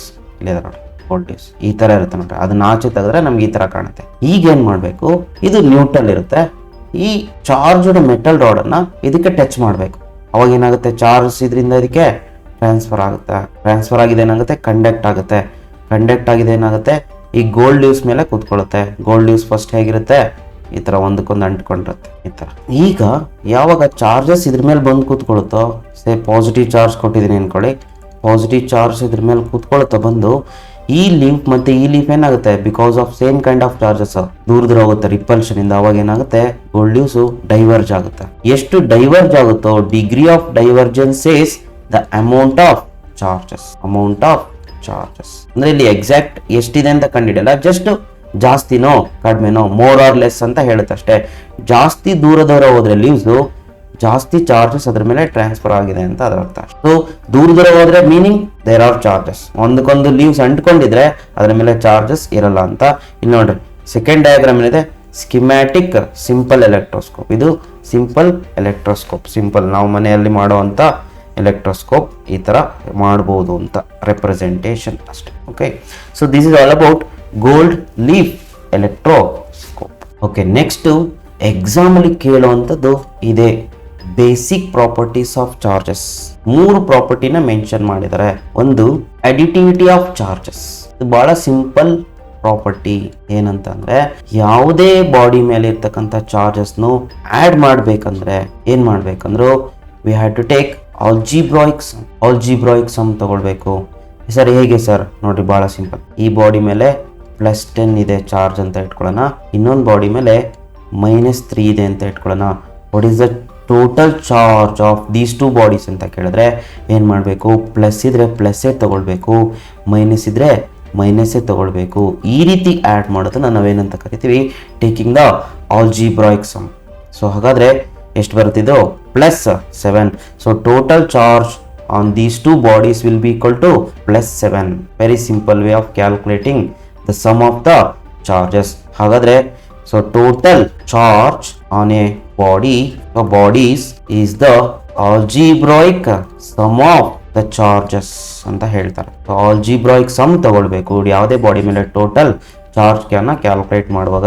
ಅದಕ್ಕೆ ನಾನು ಪ್ರೀವಿಯಸ್ಲಿ ಹೇಳುವಾಗ ಚಾರ್ಜ್ ಅನ್ನ ಕ್ಯಾಲ್ಕುಲೇಟ್ ಮಾಡುವಾಗ ನೋಡ್ರಿ ಈ ತರ ಮಾಡಿದ್ದೀನಿ, ಇದೇ ಆಲ್ಜಿಬ್ರಾಯಿಕ್ ಸಮ್. ಓಕೆ, ನೆಕ್ಸ್ಟ್ ಎರಡನೇ property, very important property, charge is conserved. Charge is conserved. ಏನ್ ಸರ್ ಇದು ಚಾರ್ಜ್ ಈಸ್ ಕನ್ಸರ್ವ್ಡ್ ಅಂತಂದ್ರೆ ನೋಡ್ರಿ, what is the conservation of meaning. Conservation ಅಂತ ಫಿಸಿಕ್ಸ್ ಅಲ್ಲಿ ಬರ್ತಾ ಇರುತ್ತೆ, ಬಹಳ ಸಿಂಪಲ್. ರಿಮೈನ್ ಕಾನ್ಸ್ಟೆಂಟ್ ಅಂತ ಅಥವಾ ರಿಮೈನ್ ಸೇಮ್ ಅಂತ, ಸೇಮೇ ಇರುತ್ತೆ.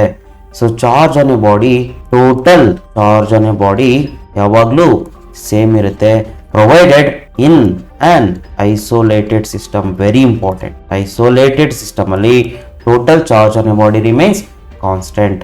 ಇದನ್ನ ಈ ರೀತಿ ಎಕ್ಸ್ಪ್ಲೈನ್ ಮಾಡ್ತೀನಿ ನೋಡ್ರಿ. ಚಾರ್ಜ್ ಕನ್ಸರ್ವೇಷನ್ ಬಹಳ ಸಿಂಪಲ್ ಇದೆ ನೋಡ್ರಿ. ಒಂದು ಸಿಸ್ಟಮ್ ತಗೊಳ್ಳುವ. ಸಿಸ್ಟಮ್ ಅಂದ್ರೆ ಇಲ್ಲಿ ಏನಿರುತ್ತೆ ಅಂದ್ರೆ ನಾವು ಯಾವ್ದನ್ನ ತಗೊಂಡಿದೀವೋ ಅದನ್ನೇ ಸಿಸ್ಟಮ್ ಅಂತ. This is system. ಇದರೊಳಗಡೆ 3 ಬಾಡೀಸ್ ಇದೆ ಅಂತ ಇಟ್ಕೋಣ, 1 2 3, and this is isolated. Isolated meaning ಏನಂದ್ರೆ, ಐಸೋಲೇಟ್ ಮಾಡಿದೀನಿ ಅಂದ್ರೆ ಹೊರಗಡೆಯಿಂದ ಯಾರೂ ಬರಕ್ಕಾಗಲ್ಲ, ಒಳಗಡೆಯಿಂದ ಯಾರು ಹೋಗಕ್ಕೂ ಆಗಲ್ಲ, ಕಂಪ್ಲೀಟ್ ಐಸೋಲೇಟೆಡ್. ಹೀಗೆ ಈ 3 ಬಾಡೀಸ್ ಮೇಲೆ ಚಾರ್ಜಸ್ ನ ಬರ್ಕೊಳ್ತೀರಿ. ಇದ್ರ ಮೇಲೆ +5, ಇದ್ರ ಮೇಲೆ +6, ಇದ್ರ ಮೇಲೆ -2 ಅಂತ ಇಟ್ಕೊಳ್ಳೋಣ. ಇವಾಗ ಒಂದು ಕ್ವಶನ್ ಕೇಳ್ತೀನಿ ನೋಡ್ರಿ, ಇದನ್ನೆಲ್ಲ ಶಫಲ್ ಮಾಡ್ಬಿಡ್ತೀನಿ, ಮಿಕ್ಸ್ ಮಾಡ್ಬಿಡ್ತೀನಿ. ಅದರಿಂದ ಇದರಿಂದ charge can transfer from one body to another body. ಎಲ್ಲ ಶಫಲ್ ಮಾಡಿದ್ಮೇಲೆ ನೋಡಿ, ಇದು ಐಸೋಲೇಟ್, ಹೊರಗಡೆಯಿಂದ ಯಾವ್ದು ಚಾರ್ಜ್ ಬರಕ್ ಸಾಧ್ಯ ಇಲ್ಲ. ಇಲ್ಲೇನಾಗಿದೆ, ಶಫಲ್ ಮಾಡಿದ್ಮೇಲೆ ಮಿಕ್ಸ್ ಮಾಡಿದ್ಮೇಲೆ ಇದ್ರ ಮೇಲೆ ಚಾರ್ಜಸ್ ಫಸ್ಟ್ ಬಾಡಿ ಮೇಲೆ +6 ಇದೆ ಅಂತ ಇಟ್ಕೊಳ್ಳೋಣ, ಇದ್ರ ಮೇಲೆ +4 ಇದೆ ಅನ್ಕೊಳ್ಳೋಣ. ಹಾಗಾದ್ರೆ ಇದ್ರ ಮೇಲೆ ಎಷ್ಟಿರುತ್ತೆ ಚಾರ್ಜ್ ಅನ್ನೋದನ್ನೇ ಕಂಡುಹಿಡಿಬೇಕು. ಹೆಂಗ್ ಸರ್ ಕಂಡುಹಿಡಿಯೋದು? Using this charge conservation. ಯಾವುದೇ ಕಾರಣಕ್ಕೂ ಚಾರ್ಜಸ್ಸು ರಿಡಿಸ್ಟ್ರಿಬ್ಯೂಟ್ ಆಗುತ್ತೆ ಹೊರತು ಐಸೋಲೇಟೆಡ್ ಸಿಸ್ಟಮ್ ಅಲ್ಲಿ ಹೊರಗಡೆಯಿಂದ ಬರಲ್ಲ, ಒಳಗಡೆಯಿಂದ ಹೊರಗಡೆ ಅಲ್ಲ. Total charge remains constant. Total charge on 3 bodies ಎಷ್ಟಿದೆ? What is the total charge? How to find the total charge? First method ಹೇಳ್ಕೊಡಿದ್ದೀನಿ, ಅಡಿಟಿವಿಟಿ ಆಫ್ ಚಾರ್ಜಸ್ ಅಲ್ಲಿ 5 + 6 ಹೇಗೆ ಚಾರ್ಜ್ನ ಆ್ಯಡ್ ಮಾಡೋದು? +5 + 6 -2 ಎಷ್ಟಾಗುತ್ತೆ? 6 5 11, 11ರಲ್ಲಿ 2 ಹೋಯ್ತು ಅಂದರೆ +9. ಸೊ ಇವಾಗ ಎಷ್ಟಿದೆ? ಎಲ್ಲವನ್ನು ಮಿಕ್ಸ್ ಮಾಡೋಕ್ಕಿಂತ ಮುಂಚೆ, ರೀಡಿಸ್ಟ್ರಿಬ್ಯೂಟ್ ಆಗೋಕ್ಕಿಂತ ಮುಂಚೆ we have total charge +9 in this system, total system. ಹಾಗಾದರೆ ಇಲ್ಲೂ ಕೂಡ ಎಷ್ಟು ಬರಬೇಕು ನಿಮಗೆ? +9 ಬರಬೇಕು. +9 ಬರಬೇಕಂದ್ರೆ ಟೋಟಲ್ ಇದನ್ನ Q ಅಂತ ಇಟ್ಕೊಳ್ಳೋಣ. ಯಾವ ಥರ ಬೇಕಾದರೂ ಕ್ಯಾಲ್ಕುಲೇಟ್ ಮಾಡಿ. +6 +4 ಇದ್ರ ಮೇಲೆ +Q ಈಸ್ ಈಕ್ವಲ್ ಟು ಎಷ್ಟು ಬರಬೇಕು? +9 ಬರಬೇಕು. ಹಾಗಾದರೆ we can easily calculate the charge on this one. Let it be Q. ಇದ್ರ ಮೇಲೆ ಕಂಡುಹಿಡಿರಿ. Q is equal to 9 + 9 minus ಇದೆಷ್ಟಾಗುತ್ತೆ? -10. ಹಾಗಾದರೆ ಇದ್ರ ಮೇಲೆ ಚಾರ್ಜ್ ಎಷ್ಟಿರುತ್ತೆ? -1 ಇರುತ್ತೆ. So charge on this body should be -1 because total charge before it was +9, now it should be +9. After redistribution ಇದ್ರ ಮೇಲೆ -1 ಬರಲೇಬೇಕು. So this is the conservation law. Total charge on a body remains constant. ಯಾವಾಗ? When it is isolated. ಇಲ್ಲಿ ಹೊರಗಡೆಯಿಂದ ಯಾರು charge ಕೊಟ್ಟಿಲ್ಲ, ಒಳಗಡೆಯಿಂದ ಹೊರಗಡೆನೂ ಹೋಗಿಲ್ಲ, ಅವಾಗ ಮಾತ್ರ ಟೋಟಲ್ ಚಾರ್ಜ್ ರಿಮೈನ್ಸ್ ಕಾನ್ಸ್ಟೆಂಟ್ ಇರುತ್ತೆ. This the very simple example that total charge remains constant ಅಂತ ಹೇಳ್ಬೋದು. ಸೊ ಅನ್ನೋನ್ ಚಾರ್ಜ್ ಅನ್ನು ಈಸಿಯಾಗಿ ಕಂಡುಹಿಡಿಯಬಹುದು. Next last property, very important property, third property, charge is quantised. Charge quantised. So first conserved meaning ತರ quantised meaning ಅನ್ನು ತಿಳ್ಕೊಳ್ಳೋಣ. ಈ ಕ್ವಾಂಟೈಸ್ಡ್ meaning ಅಂದ್ರೆ ಯಾವಾಗಲೂ ಅಷ್ಟೇ ಇಂಟೀಜರ್ ತರ ಇರುತ್ತೆ. ಯಾವುದೇ ಕ್ವಾಂಟಿಟಿ ಇಂಟೀಜರ್ ತರ ಇದ್ರೆ ಅದನ್ನ ನಾವು ಕ್ವಾಂಟೈಸ್ಡ್ ಅಂತ ಕರಿತೀವಿ. ಫಾರ್ ಎಕ್ಸಾಂಪಲ್, ಈಗ ಅಂಗಡಿ ಹೋಗ್ಬಿಟ್ಟು ಯಾವುದೋ ಒಂದು ಅಂಗಡಿಗೆ ಹೋಗ್ತೀರಾ ಅನ್ಕೊಳ್ಳಿ, ನಾನು ಚಾಕ್ಲೇಟ್ ಹೇಳ್ತೀರಾ ಅನ್ಕೊಳ್ಳಿ. ಚಾಕ್ಲೇಟ್ ಎಷ್ಟು ಕೊಡ್ತಾನೋ? 3 ಚಾಕ್ಲೇಟ್ ಕೊಡ್ಬೋದು, ಇಲ್ಲ 4 ಚಾಕ್ಲೇಟ್ ಕೊಡ್ಬೋದು, ಇಲ್ಲ 5 ಚಾಕ್ಲೇಟ್ ಕೊಡ್ಬೋದು. ಅವ್ನು ಹಿಂಗೆ ಕೊಡೋಕ್ಕೆ ಸಾಧ್ಯ ಇಲ್ಲ. ಈ ಕೆನಾಟ್ ಗಿವ್ 3.5 ಚಾಕ್ಲೇಟ್ಸ್, ಈ ಕೆನಾಟ್ ಗಿವ್ 4.6 ಚಾಕ್ಲೇಟ್, ಈ ಕೆನಾಟ್ ಗಿವ್ 5.8 ಚಾಕ್ಲೇಟ್. ಈ ಥರ ನಿಮಗೆ ಚಾಕ್ಲೇಟು ಸಿಗೋದಿಲ್ಲ. ಸಿಗೋದಾದ್ರೆ ಯಾವ ಥರ ಸಿಗುತ್ತೆ? 3, 4, 5. ಈಗ ಫಾರ್ ಎಕ್ಸಾಂಪಲ್ ಚೇರ್ ಇಲ್ಲ 1 ಚೇರ್ ತಗೊಂಡ್ಬರ್ಬೋದು, ಇಲ್ಲ 2 ಚೇರ್ ತಗೊಂಡ್ಬರ್ಬೋದು. ಮನೆಗೆ 3 ಚೇರ್ ತಗೊಂಡು ಬರ್ಬೋದು. 1.5 ಚೇರ್ ಎಲ್ಲರೂ ಪ್ರಪಂಚದಲ್ಲಿ ಸಿಗುತ್ತಾ? 1.6 ಅನ್ನೋ ಚೇರ್ ಸಿಗುತ್ತಾ ಎಲ್ಲರೂ?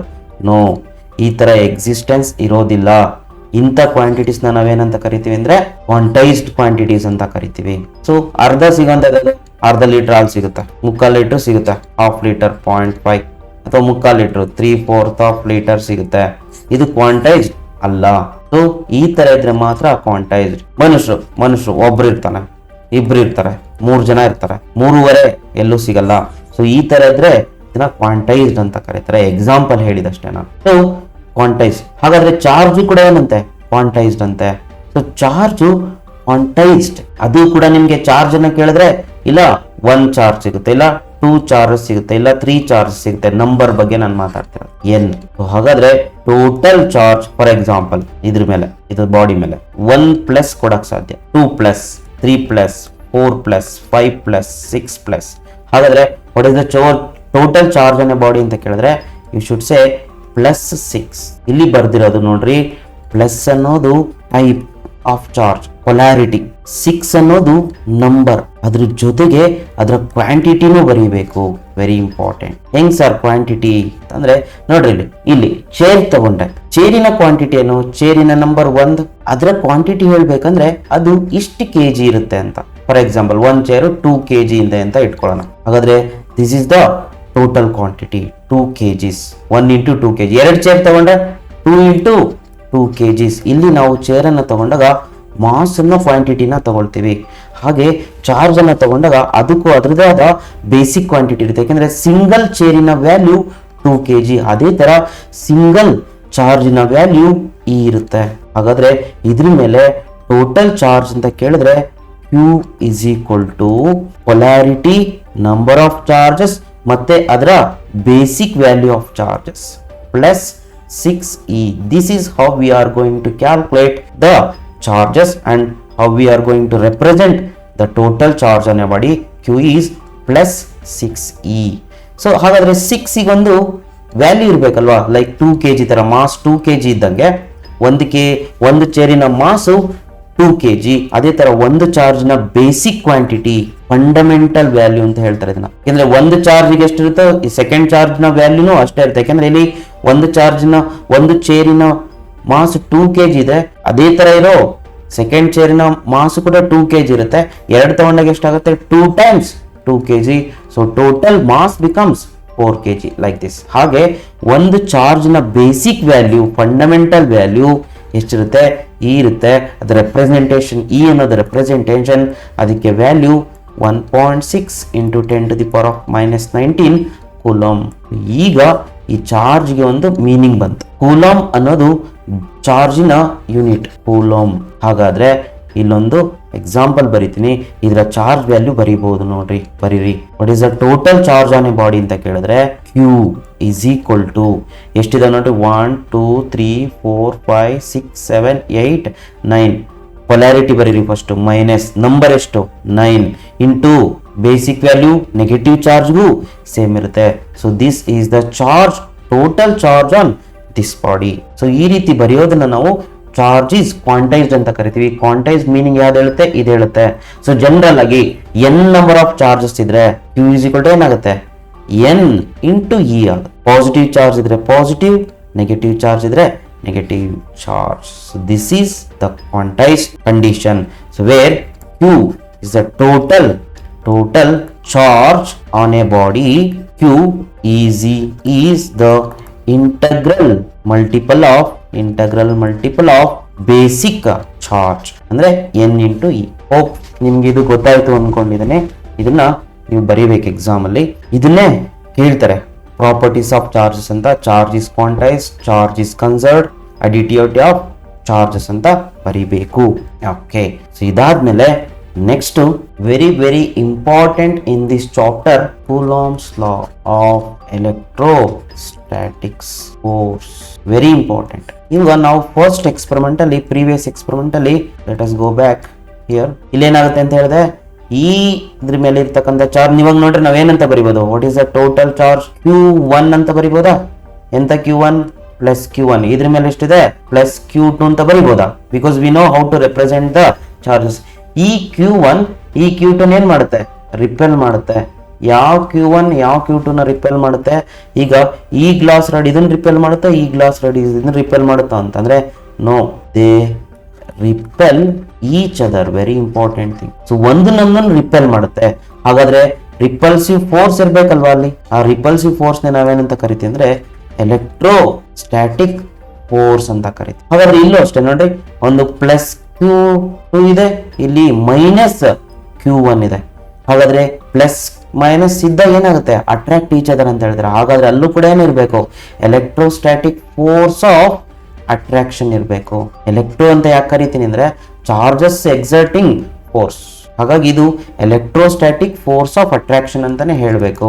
ಹಾಗಾದ್ರೆ ಈ ಫೋರ್ಸ್ ಇರುತ್ತೆ ಅಂತ ಗೊತ್ತಾಯ್ತು, ಬಟ್ ಎಷ್ಟಿರುತ್ತೆ, ಹೌ ಮಚ್, ಎಷ್ಟಿರುತ್ತೆ ಮತ್ತೆ ಯಾವ ಕಡೆ ಇರುತ್ತೆ, ಡಿರೆಕ್ಷನ್ ಆಫ್ ಫೋರ್ಸ್, ಎಷ್ಟು ಫೋರ್ಸ್ ಅಲ್ಲಿ ರಿಪೆಲ್ ಮಾಡುತ್ತೆ ಮತ್ತೆ ಯಾವ ಕಡೆ ರಿಪೆಲ್ ಮಾಡುತ್ತೆ, ಎರಡನ್ನೂ ಹೇಳ್ಬೇಕು. ಯಾಕೆಂದ್ರೆ ಫೋರ್ಸ್ ಇದೆ ವೆಕ್ಟರ್ ಕ್ವಾಂಟಿಟಿ, ಮ್ಯಾಗ್ನಿಟ್ಯೂಡ್ ಮತ್ತೆ ಡೈರೆಕ್ಷನ್ ಅನ್ನ ಕಂಡುಹಿಡಿಬೇಕು. ಅದನ್ನ ಕಂಡುಹಿಡಿಯಕ್ಕೆ ನಮ್ಗೆ ಏನ್ ಗೊತ್ತಾಗಬೇಕು, ಕೂಲಾಂಬ್ಸ್ ಲಾ ಗೊತ್ತಾಗುತ್ತೆ. ಸೊ ಕೂಲಾಂಬ್ಸ್ ಲಾ ಏನ್ ಹೇಳುತ್ತೆ ಅಂದ್ರೆ ಎಲೆಕ್ಟ್ರೋಸ್ಟಾಟಿಕ್ ಸ್ಟೇಟ್ಮೆಂಟ್ ನೋಡು, electrostatic force between any two point charges. ನೋಡ್ರಿ ಇಲ್ಲಿ ಅಂಡರ್ಲೈನ್ ಮಾಡ್ತೀನಿ, electrostatic force between any two point charges is first one directly proportional to product, very important, product of their magnitudes and be ಅಂತ ಬರೋಣ, and inversely proportional to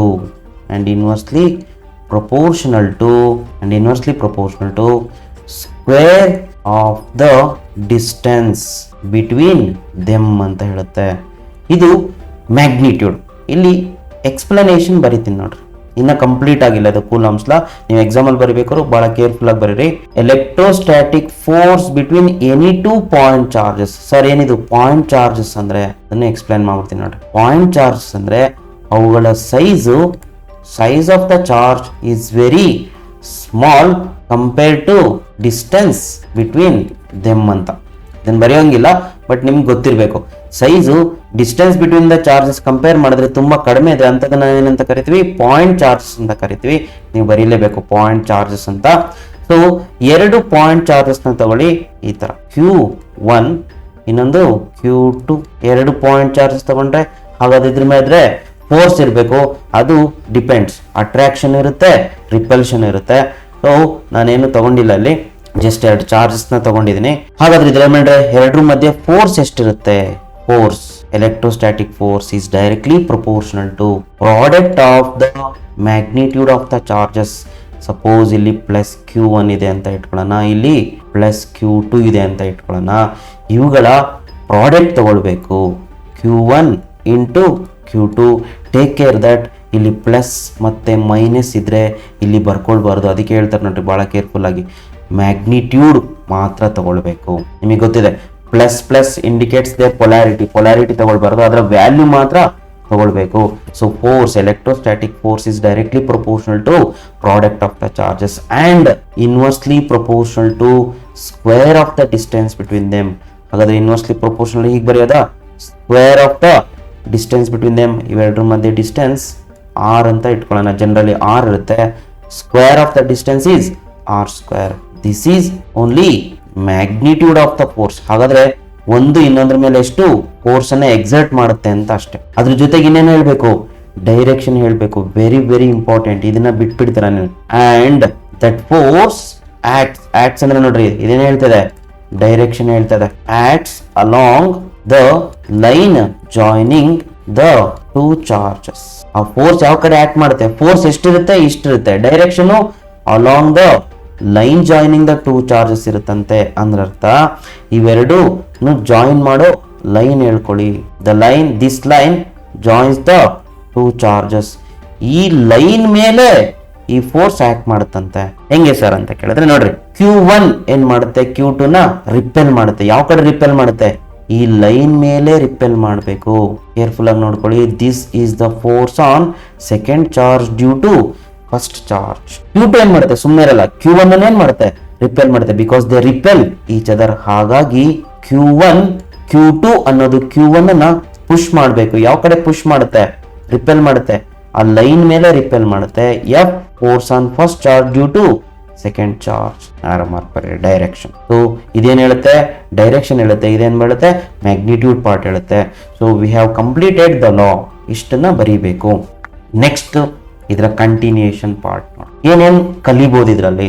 first thing, suppose ಇಲ್ಲೇನಾದ್ರೂ minus Q1 ಇಲ್ಲಿ plus Q1 ಇತ್ತು ಅಂತ ಇಟ್ಕೊಳ್ಳೋಣ. Q2 ಒಂದು plus ಇದೆ, ಇನ್ನೊಂದು ಮೈನಸ್ ಇದೆ.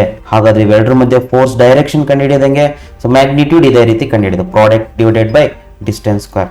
ಡೈರೆಕ್ಷನ್ ಕಂಡುಹಿಡಿಯುವಾಗ ಬಹಳ ಕೇರ್ಫುಲ್ ಇರಿ, ಇದ್ರ ಮೇಲೆ ನ್ಯೂಮರಿಕಲ್ಸ್ ಬರುತ್ತೆ. ಹಾಗಾಗಿ ಫಸ್ಟ್ ಏನ್ ಮಾಡಿ, ಒಂದು ಲೈನ್ ಅನ್ನ ಡ್ರಾ ಮಾಡ್ಕೊಳ್ಳಿ which joins the two charges.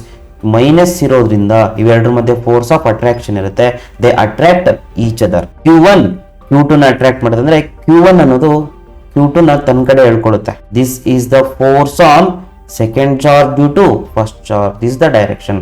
Q2 ಏನ್ ಮಾಡುತ್ತೆ? Q1 ಅನ್ನ ತನ್ನ ಕಡೆ ಹೇಳ್ಕೊಳ್ಳುತ್ತೆ, ಪುಲ್ ಮಾಡುತ್ತೆ. ಯಾವ ಕಡೆ ಪುಲ್ ಮಾಡುತ್ತೆ? ಈ ಲೈನ್ ಮೇಲೆ ಪುಲ್ ಮಾಡ್ಬೇಕು. This is the force on first charge due to second charge. But ಇದರ ಮ್ಯಾಗ್ನಿಟ್ಯೂಡ್ ಏನತ್ತೆ ನೋಡ್ರಿ, F12 ಕಂಡಿಡಿರಿ. F12 proportional to Q1 Q2 by R square. F21 ಎಷ್ಟಿರುತ್ತೆ ಸರ್? F21 ಪ್ರಾಡಕ್ಟೇ ತಗೊಳ್ಬೇಕು sir. Q2 into Q1 by ಅವೆರಡರ ಮಧ್ಯೆ distance R square. ಹಾಗಾದ್ರೆ product ಇರೋದ್ರಿಂದ Q1 Q2 Q2 Q1. So F12 is equal to F21. ಅಂದ್ರೆ Q2 Q1 ಮೇಲೆ ಎಷ್ಟು force exert ಮಾಡುತ್ತೋ Q1 Q2 ಮೇಲೆ ಅಷ್ಟೇ ಫೋರ್ಸ್ ಅನ್ನ ಎಕ್ಸರ್ಟ್ ಮಾಡುತ್ತೆ. ಯಾಕೆಂದ್ರೆ ಅವೆರಡರ ಮಧ್ಯೆ ಪ್ರಾಡಕ್ಟ್ ಆಫ್ ದ ಚಾರ್ಜ್ ತಗೊಳ್ಳೋದ್ರಿಂದ ಪ್ರಾಡಕ್ಟ್ ರಿಮೈನ್ಸ್ ಸೇಮ್. ಅದ್ರ ಜೊತೆಗೆ ಡೈರೆಕ್ಷನ್ಸ್ ನೋಡ್ಕೊಳ್ಳಿ, ವಿತ್ ಡೈರೆಕ್ಷನ್ ಬರೆಯೋದ್ರೆ ಆರೋ ಮಾರ್ಕ್ ಹಾಕ್ತೀನಿ. ಸೊ F12 ಯಾವ ಕಡೆ ಇದೆ, ರೈಟ್ ಸೈಡ್ ಇದೆ, F21 ಲೆಫ್ಟ್ ಇದೆ, ಇಲ್ಲೂ ಅಷ್ಟೇ ನೋಡ್ರಿ, F12 ಲೆಫ್ಟ್, F21 ರೈಟ್. ಹಾಗಾದ್ರೆ they are equal and opposite, opposite ನ ಇಂಡಿಕೇಟ್ ಮಾಡಿ. ಹಾಗಾದ್ರೆ ಇದೇನಂತ ಬಂತು, ಈಕ್ವಲ್ ಅಂಡ್ ಆಪೋಸಿಟ್ ಅನ್ನೋದು ನ್ಯೂಟನ್ಸ್ ಥರ್ಡ್ ಲಾ ನಾವು ಒಬೇ ಮಾಡ್ತೀವಿ. ಸರ್ ಇನ್ನೇನು ಕಲ್ತ್ಕೊಳ್ಬೇಕು, ವೆರಿ ಇಂಪಾರ್ಟೆಂಟ್ ಪಾರ್ಟು. ನಾನಿಲ್ಲಿ ಎಫ್ ಪ್ರಪೋರ್ಷನಲ್ ಅಂತ ಬರ್ತಿದ್ದೀನಿ, ಇದನ್ನ ಕಂಟಿನ್ಯೂ ಮಾಡುವ ಇವಾಗ. So let us take the formula for force F proportional to Q1 Q2 by R square. ಮೇಲಿನ ಚಾರ್ಜ್ ಕಾನ್ಫಿಗರೇಷನ್ಗೆ ಎಫ್ ಇಸ್ ಈಕ್ವಲ್ ಟು ಮಾಡ್ತೀನಿ, very important, into Q1 Q2 by R square. Equal ಮಾಡಿದ ತಪ್ಪಿಗೆ ಒಂದು constant ಅನ್ನ ಹಾಕೊಳ್ಬೇಕು, proportionality constant. ಅದ್ರ ಹೆಸರು ಅದನ್ನೇ ನಾವು ಇಲ್ಲಿ ಡಿಸ್ಕಸ್ ಮಾಡಬೇಕು.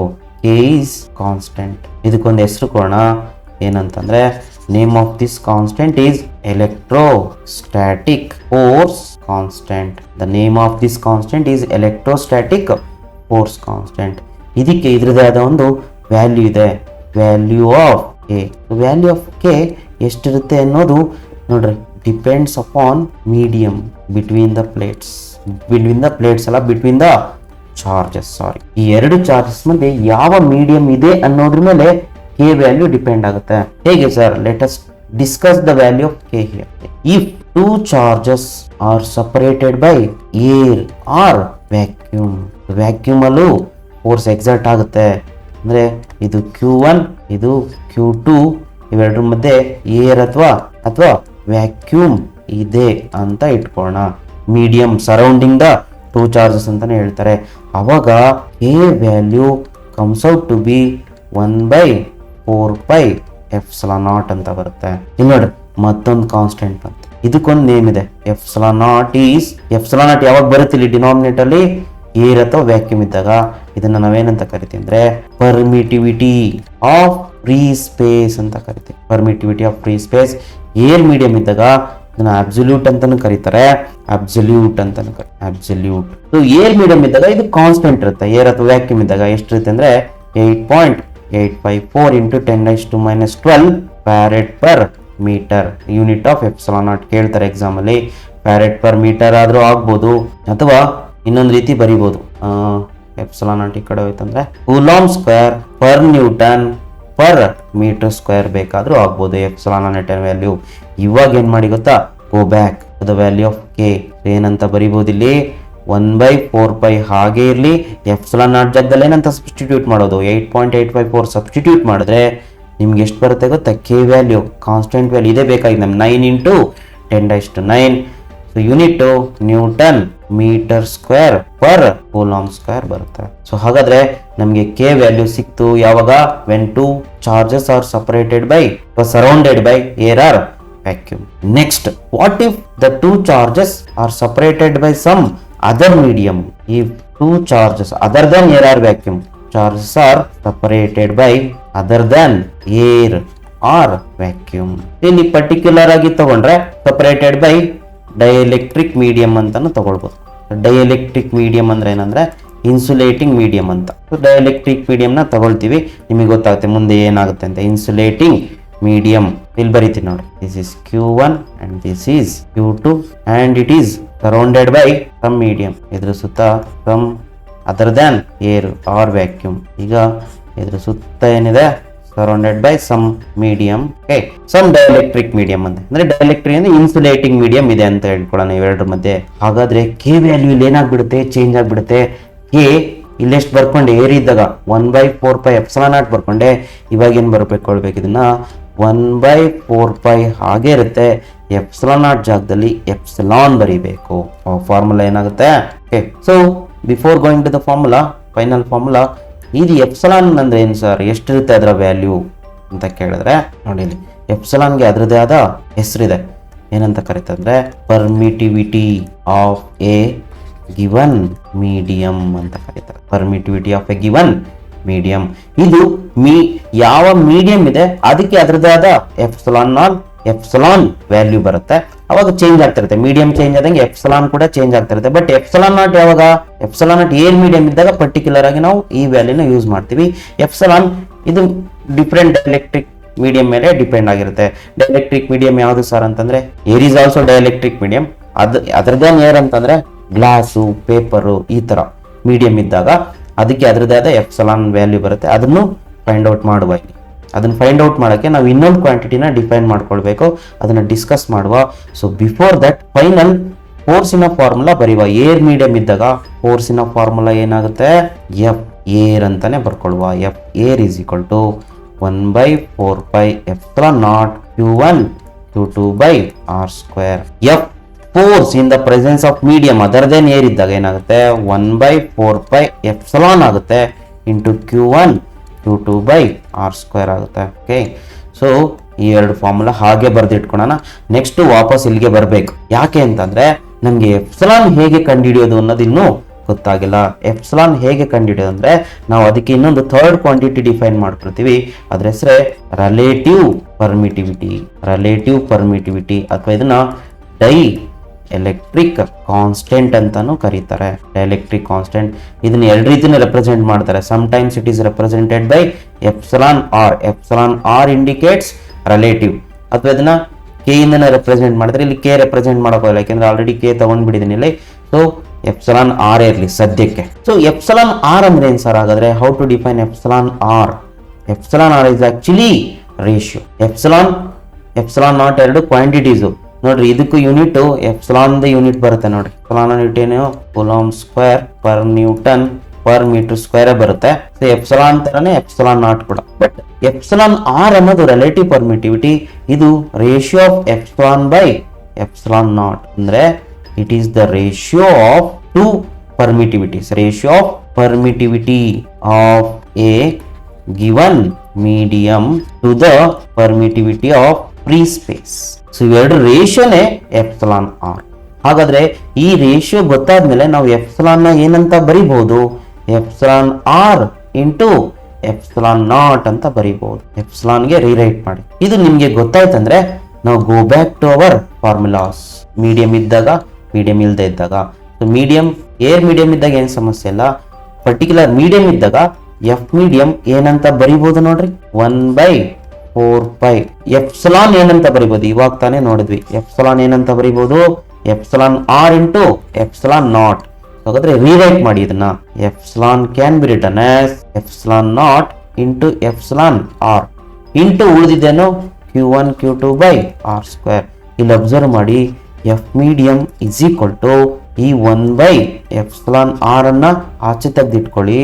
ಉಳಿದಿದ್ದು ಏನು 1/4πε0 into Q1 Q2 by R square. ಹಾಗಾದ್ರೆ F medium is equal to 1/ಎಪ್ಸಲಾನ್ ಆರ್.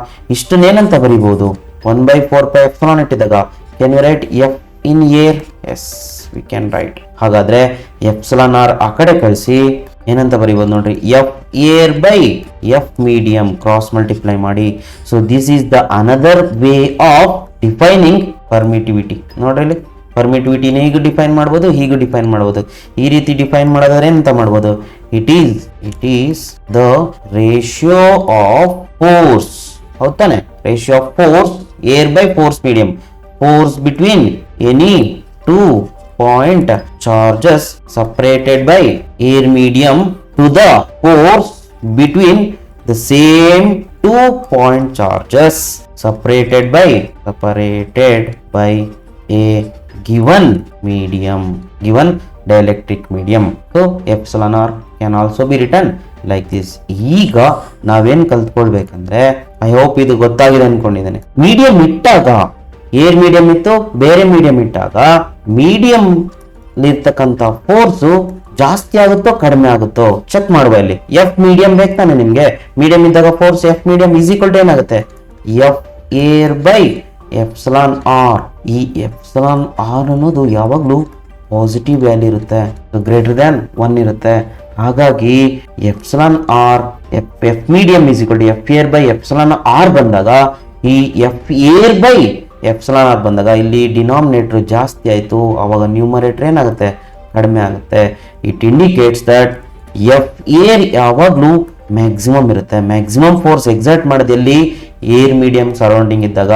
ಏನಾದರೂ ಅದರ್ ದ್ಯಾನ್ ಏರ್ ಮೀಡಿಯಂ ಇದ್ದಾಗ, ಸಪೋಸ್ ಡೈಎಲೆಕ್ಟ್ರಿಕ್ ಮೀಡಿಯಂ ಸರೌಂಡ್ ಇದ್ದಾಗ ಫೋರ್ಸ್ ಏನಾಗುತ್ತೆ, decreases according to this formula.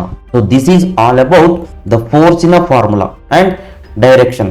ಇಷ್ಟು ನಿಮ್ಗೆ ಗೊತ್ತಾಗಬೇಕು ಯಾವುದು when it comes to Coulomb's law. Okay, hope ನಿಮ್ಗೆ ಗೊತ್ತಾಗಿದೆ ಅನ್ಕೊಂಡಿದ್ದೀನಿ. ನೆಕ್ಸ್ಟ್ ಕೂಲಾಂಬ್ಸ್ ಲಾದು ಫಾರ್ಮುಲಾ ಬರ್ಬಿಡೋಣ. ವೆಕ್ಟರ್ ಫಾರ್ಮುಲಾ ಹೇಗೆ ಸರ್? ವೆಕ್ಟರ್ ಫಾರ್ಮುಲಾ ಬಂದ್ರೆ ವಿತ್ ಡೈರೆಕ್ಷನ್ ಬರೀಬೇಕಷ್ಟೇ. What is the magnitude if I take like this Q1, ಎರಡು ಚಾರ್ಜ್ ಮಾತ್ರ ತಗೊಳ್ಳಿ, ಒಂದು ಟೈಮಲ್ಲಿ ಎರಡು ಚಾರ್ಜ್ ಮಾತ್ರ ತಗೊಳಕ್ ಸಾಧ್ಯ. R the distance between them. ಈಗ ಇಲ್ಲಿ ಎರಡು ಫೋರ್ಸ್ ಇರುತ್ತೆ, ಯಾವ ಕಡೆ ಇರುತ್ತೆ? Along the line joining the two charges.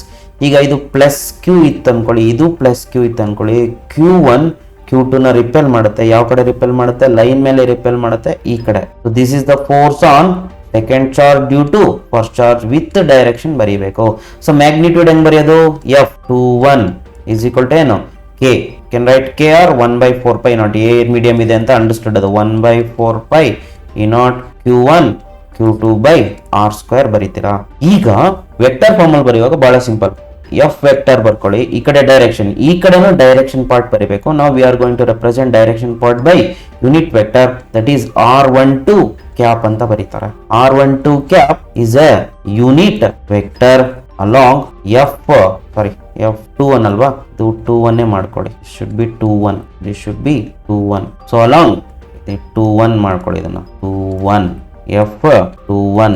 So F21 ಯಾವ ಕಡೆ ಇದೆ ಆ ಕಡೆ ಇಂಡಿಕೇಟ್ ಮಾಡುತ್ತೆ ಅಂತ. ಅದೇ ತರ Q2 ಏನ್ ಮಾಡುತ್ತೆ? Q1 ಮೇಲೆ ಫೋರ್ಸ್ ಎಕ್ಸರ್ಟ್ ಮಾಡುತ್ತೆ. So this is force on second body, second charge due to first one. ಅದೇ ತರ ಇದು force on first body due to the second charge. So F12 ಯಾವ ಕಡೆ ಇದೆ ನೋಡ್ರಿ? ಈ ಕಡೆ ಇದೆ ನೋಡ್ರಿ. F12 force on first due to second is equal to ಏನಂತ ಬರೀಬಹುದು? ಕ್ವಾಂಟಿಟೀಸ್ ಎಲ್ಲ ಸೇಮ್ ಇರುತ್ತೆ. Magnitude Q1 Q2/R² into R12 cap ಅಂತ ಬರಿತೀವಿ.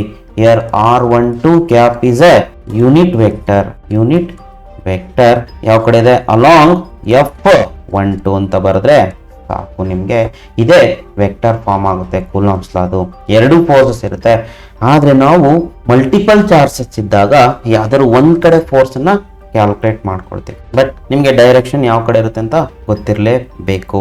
ನೆಕ್ಸ್ಟ್ ಇದರಲ್ಲಿ ಲಾಸ್ಟ್ ಒನ್ ಏನಂತ ಅಂದ್ರೆ, ಈಗ ನಾವು ಕೂಲಾಂಬ್ಸ್ ಲಾ ಹೇಳಿದೆ.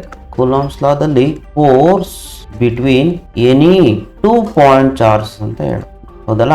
ಎನಿ 2 ಪಾಯಿಂಟ್ ಚಾರ್ಜ್ Q1 ಇನ್ನೊಂದು Q2 ಮಧ್ಯೆ ಡಿಸ್ಟೆನ್ಸ್ R ಇತ್ತು. ಇವೆರಡರ ಮಧ್ಯೆ ಫೋರ್ಸ್ ಅನ್ನು ಕಂಡುಹಿಡಿದ್ವಿ. ಎಷ್ಟಿತ್ತು ಫೋರ್ಸ್?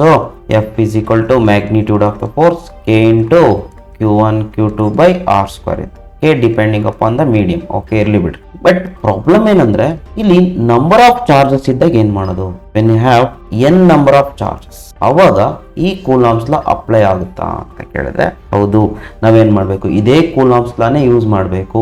ಆದರೆ ಪ್ರಿನ್ಸಿಪಲ್ ಆಫ್ ಸೂಪರ್ ಪೊಸಿಷನ್ ಅನ್ನ ಹಾಕ್ಬೇಕು. ಏನ್ ಸರ್ ಇದು ಪ್ರಿನ್ಸಿಪಲ್ ಆಫ್ ಸೂಪರ್ ಪೊಸಿಷನ್ ಅಂದ್ರೆ?